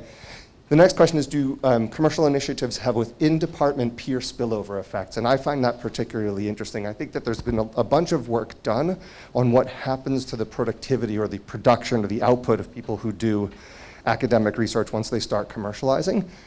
But I think there's less understood about the initiatives within colleges that work or that don't work, or that change the nature of the work of the peers when you're around other patenting successful academics.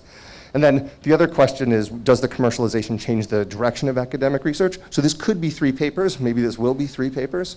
There's enough data for 3 papers, that's for sure. You could do it as 1, but I think it'd be really exciting to go very, very deep in one of these topics. And I particularly am excited about the spillover effects. So this is a population of KAIST faculty in 3 colleges. It's quite a data gathering effort.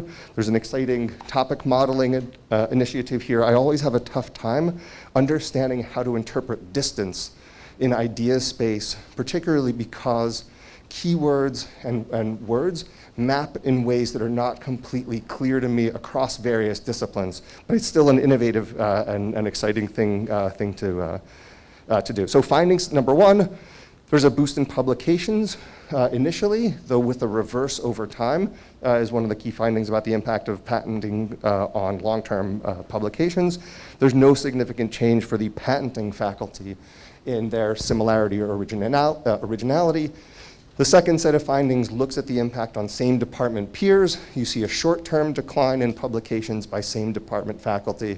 Maybe they're changing their research agenda, maybe they're just being humbled by the success of their colleagues. And then there's a short-term increase and a long-term decrease in similarity to the research of KAIST's publications overall.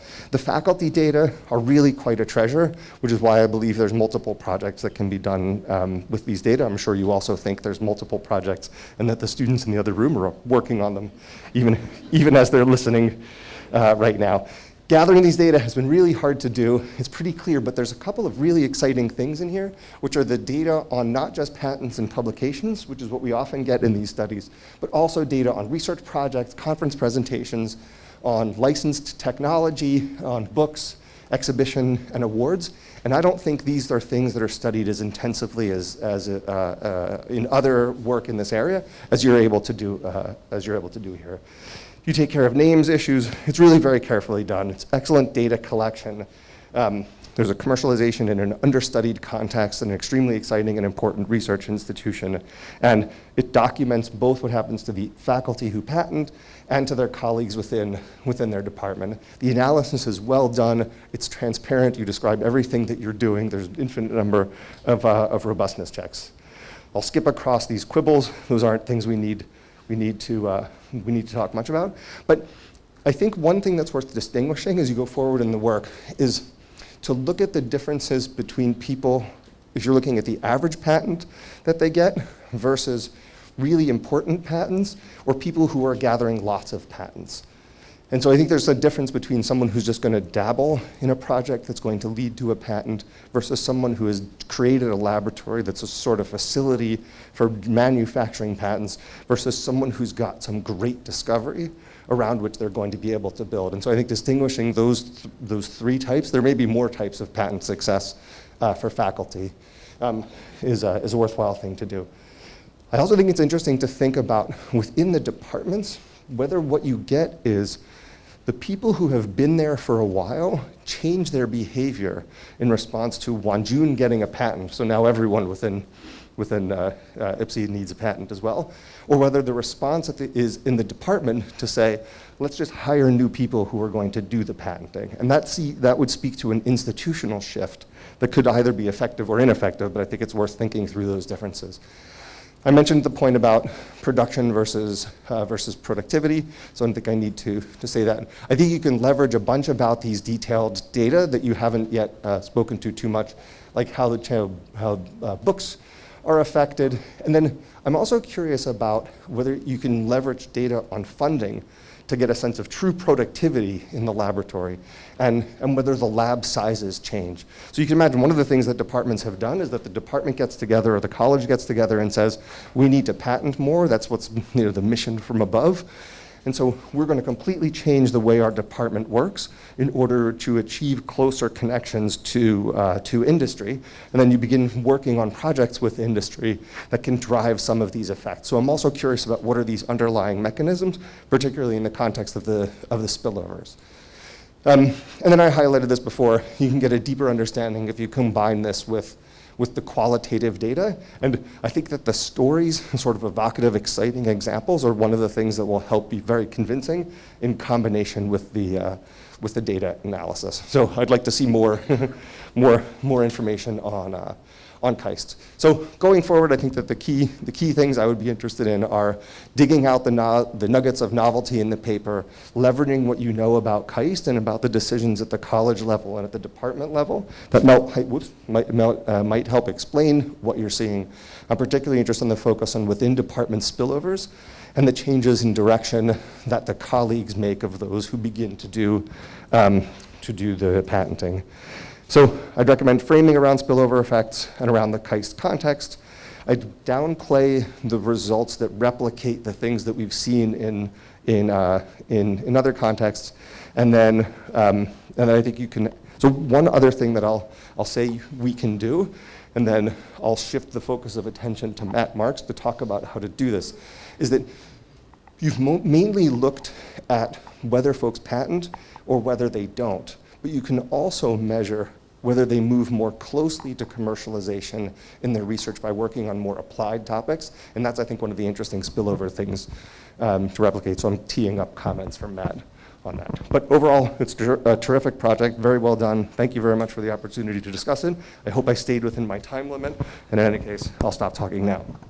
So just 3 comments / thoughts. So one of the things that I was curious about is who actually decides if a patent gets filed. So in the US, there's different models to this. At some universities, there's a service model. If the faculty member wants to patent a discovery that they've reported, it will get patented. At other universities, there are committees or offices that decide whether something is important enough to be patented. And therefore, sort of, it's not per se about the faculty's choice. And I was curious about sort of how that plays into it in terms of kind of what we expect from spillovers going forward. The second question I had is just whether you could deal with the fact that sort of peers in the department might be affected by multiple peer faculty. So is there something here with the intensity of treatment? Are there lots of people at that point in time in the department that are patenting, or is it just one person who's patenting? And how you could capture that in the empirics. And then the third one, and maybe this is just something for to give more thought to, is it seems to me that if you're in a decision model where somebody is deciding whether we should patent this disclosure, so we file a disclosure, we have a research finding. If it's an important research finding, it's more likely to be patented. But if it's an important research finding, then it also is more likely potentially to have spillovers in terms of the additional follow-on research that can be done around it. That may draw in your colleagues as well. And I wonder sort of how you might be able to deal a little bit, or maybe give some thought to the extent to which certainly the effects for for the faculty member that has a patent might have some endogeneity in them, and then as well, I think to a lesser extent, but also potentially for the peers. So I think that's just maybe something to think about moving forward. For the first question, for the very similar system with the new USO, the TTO actually select kind of the patenting research. Yeah. And for the other ones, it's excellent. I'll do that. Thank you. Thank you. Thanks for the very interesting presentation and the discussion. One of the things I've noticed is a discrepancy between the paper and the discussion, in that the paper focuses on patents, but the discussion quite often takes it more broader to look at commercialization, including the formation of companies as spin-outs. And I thought it's worth emphasizing the difference between the two, because these two have differences in terms of the incentives for the researcher and also in terms of the time commitment which is involved. And patenting can be much less time intensive because it's just about, it's a very similar process to writing a research paper, but you have to reframe it slightly different to be a patent. Well, when you build a company, you have to think about who will run the company. Usually that's not the academic. Usually the academic hires his former postdoc or PhD student to run the company. And the involvement is while it's lower than the hired managers, it's still higher than when you just patent a technology. The second point I wanted to make is building up on the previous question of who decides if the patents get filed. There are two questions that emerge out of this point. The first one is, it's expensive to file a patent. It costs over like £50,000 in the UK. So who's paying for this? Can the academic pay for it partly also and negotiate kind of more of the fees, licensing fees that come in? And the other question that comes out of it is, how much does the academic receive licensing fees? And what's involvement in the academic to help materialize licensing fees? What's the share of patents out of KAIST that do make it to a licensing fee stage? In Oxford, for example, if the licensing fee is higher than £100,000, 70% of it goes to the university. So there's a strong disincentive for the academic to invent a patent that has a high licensing fee, and the academic would put it into a spin-out company, in this case, to kind of get more out of a promising patent. And then the last point is a technical point, and that touches upon the discussion, which is on the use of term frequency, inverse document frequency, to measure the distance between abstracts. And that has a challenge, as Jeff has pointed out, that different fields can use keywords differently. So one approach to address this is to use word vectors, which are a recent invention using deep learning on natural language processing, where the vector can capture, if you have two keywords that have a similar meaning, then the word vector will tell you this through very close similarity. So you don't actually have to hit the exact words. And on top of this, what you can do is you can do domain-specific training, such that your work vectors will reflect different meanings across different domains, and that can help you defend yourself against any comments on the credibility of the abstract similarity. Thank you. Okay. So first, great paper. Very, and I agreed with all the comments so far. And I thought Jeff made a really good comment, just that there seems to be, you know, a whole life's worth of papers here. So, and I think kind of really cutting it up is actually worthwhile. I had sort of three very specific comments. So the first is that this must be an almost perfect test case for distinguishing the paper produced by the faculty member that is the patent paper pair. Right, so for almost every patent, there's going to be a paper, right? Just, and that's, you know, I think, you know, Fiona figured that out. I think Matt would probably agree with it. I mean, every data set I've seen, that's a thing. And so I think you could isolate those, because that's duality, right? That's actually economies of scale, because you get these two outputs. The second is, so that's part A. The second, like Jeff, I was very interested in the spillover, or the, let's say, dependency effect on other faculty. I was sort of interested very specifically on the kind of, is it on average that faculty reduce their publications, or is it like you see one person in each department like really tank because they have to take over your teaching load, right? You know what I'm saying? Like, yeah, right, and just to be clear, that's actually a model, you know, to go to DL's point, that's very specific, which is that universities who want people to patent, give them, they say, oh, give you a course buyout or whatever it is, and just like I was doing yesterday, you got to find somebody, right? Butts in seats, right? Okay, so that's part two. And then I think the third thing is, I think Jeff was exactly right, but I think it should be emphasized that, a little bit like the talk before, very few of these innovations, right? So you have, you know, 7,000 patents, only 1,000 filed in the US, presumably that highly selected on better. Of those 1,000 patents, maybe 100 kind of get anything done with them, and out of those, maybe 50 are important. You know what I'm saying? Well, it'd be really interesting, you know, and you would know which one those are. Do you see what I'm saying? The big hit, you know, licensed, you know, the big thing with Samsung that's embedded into the TV, or whatever it might be, you know, that made that machine that we saw yesterday, whatever it would be.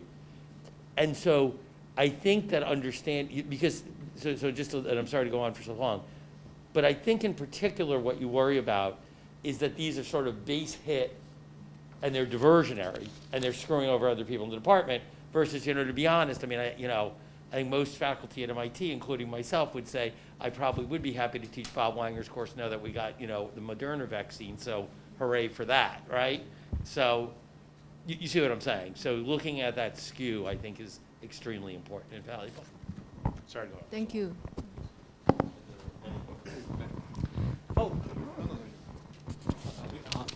Mine is quick anyway. So just two thoughts, and I'm going to super agree with Jeff and just tweak one thing he said. So Jeff had a bullet on his slide about the demographic opportunities, including distinguishing between old and younger faculty, which is a great idea. And getting demographics for publishing scholars is wicked difficult. The only really good data that's out there is this data set that the NSF did, a 10% random sample of the Web of Science. Nobody knows about this data. They want people to use it, and you have to log into some crazy website to use it. But aside from that, there's nothing out there. So this data set you have is gold. I assume you have gender. Like, we don't have that for most authors. You have age, reliable age. We don't have that for Web of Science. And I didn't see that in your regressions. Maybe there's controls, but I mean, digging into all of those things would be incredibly valuable because we are guessing, and you'll see me guess after lunch. That's incredibly rich data to have. Now, one thing Jeff said, I want to disagree just a little bit. He said to downplay the calibration with prior results. I actually wouldn't take it out entirely just because you're going to get probably some American referees who would be like, KAIST is what?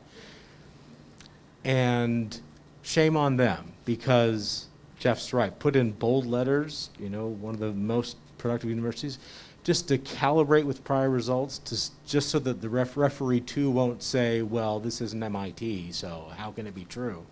I think it would be useful to get them on board as you rock 'em and sock 'em with the rest of your results. So that's my only tweak. Thank you. Thank you, Matt.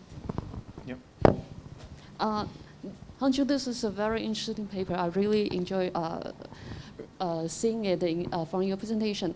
I have two big questions around this. The first thing is more higher level. If I sit in a president's shoe, and I can see that every faculty can be more motivated through different incentive design.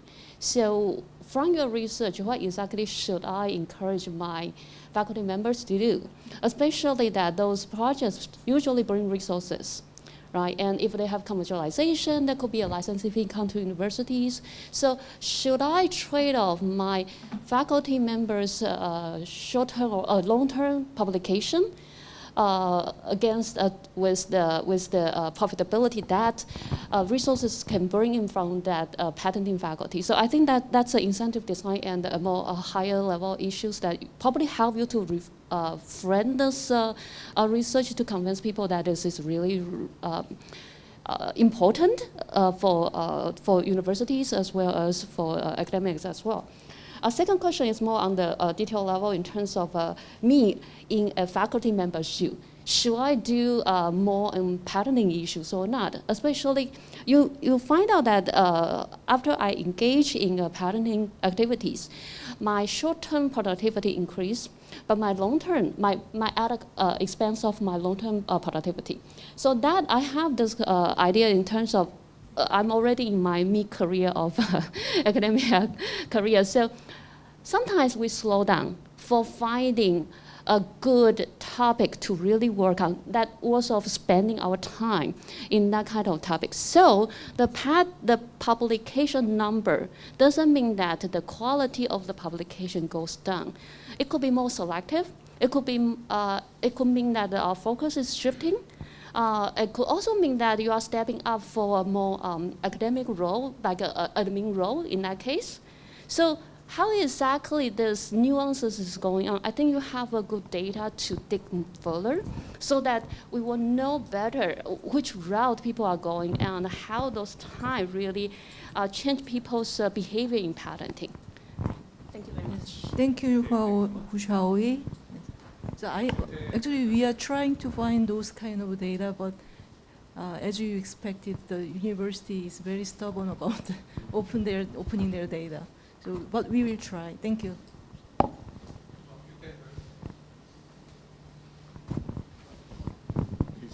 Yeah, you're next. I'm just trying to get in the queue.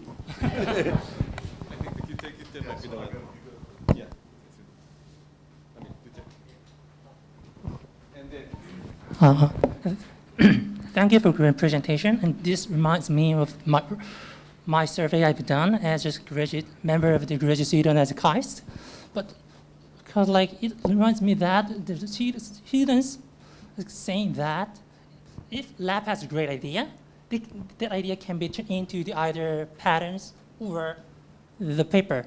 But they always do the patterns first and then paper later.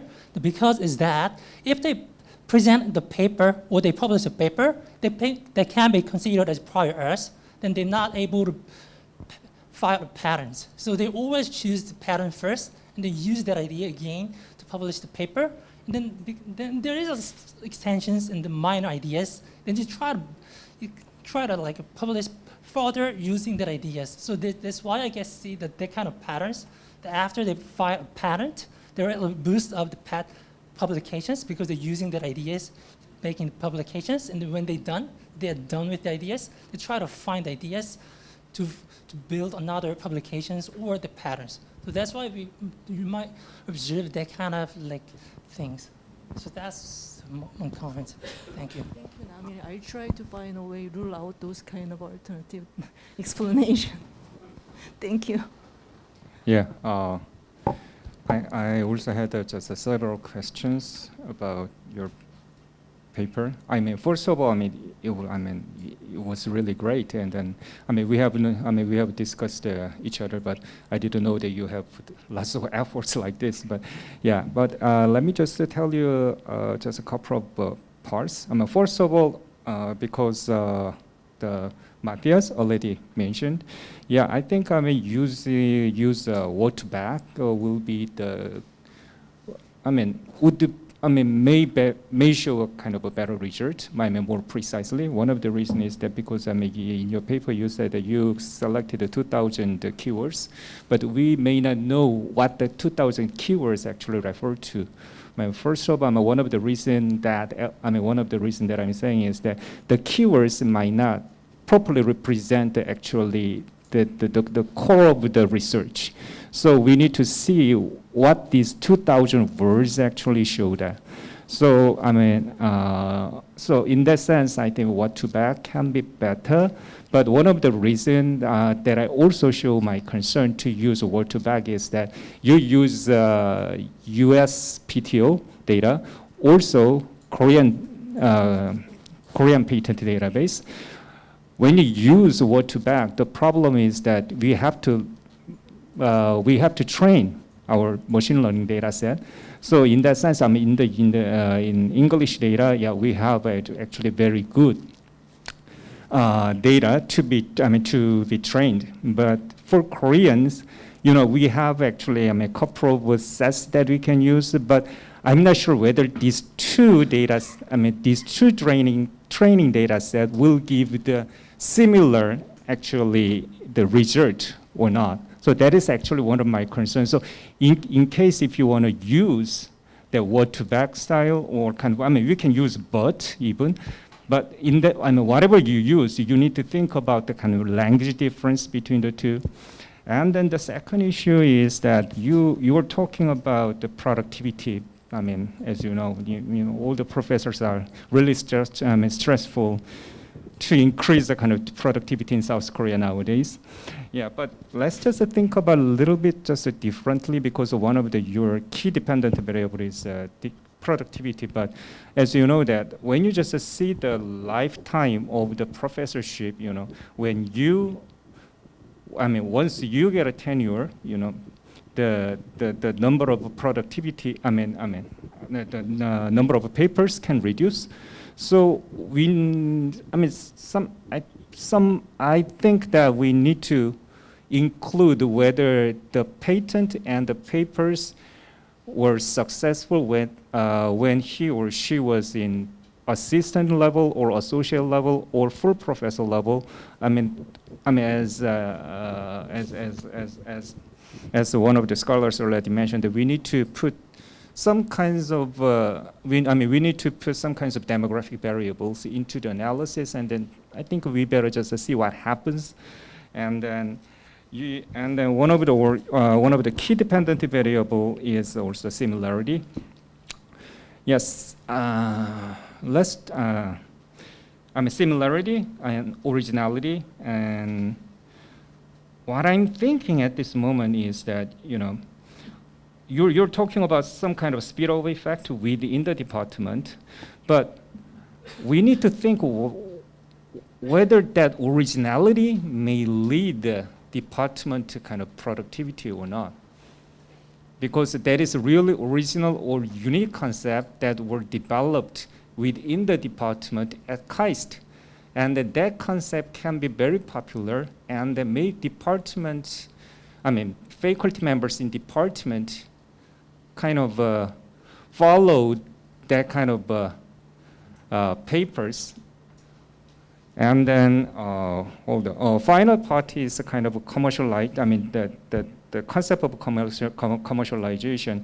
As you know that, we use the Korean data for 20 years. Approximately 20 years, but yeah, nowadays, people think that we need to put our research into the patent database because they can increase our university income, kind of that. Yeah, but just think about 20 years ago, we tried to make a kind of a patent file. Because the government push it sometimes, and sometimes the research fund push it. So we have to think whether this patent is really kind of outcome of kind of a licensing or maybe something else. Or so these issues may slightly change the result. Great.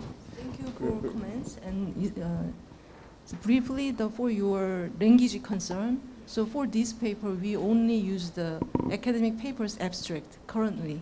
So yes, if we move on to patent abstract, in that case, we need to consider your comment. It's very important. Thank you.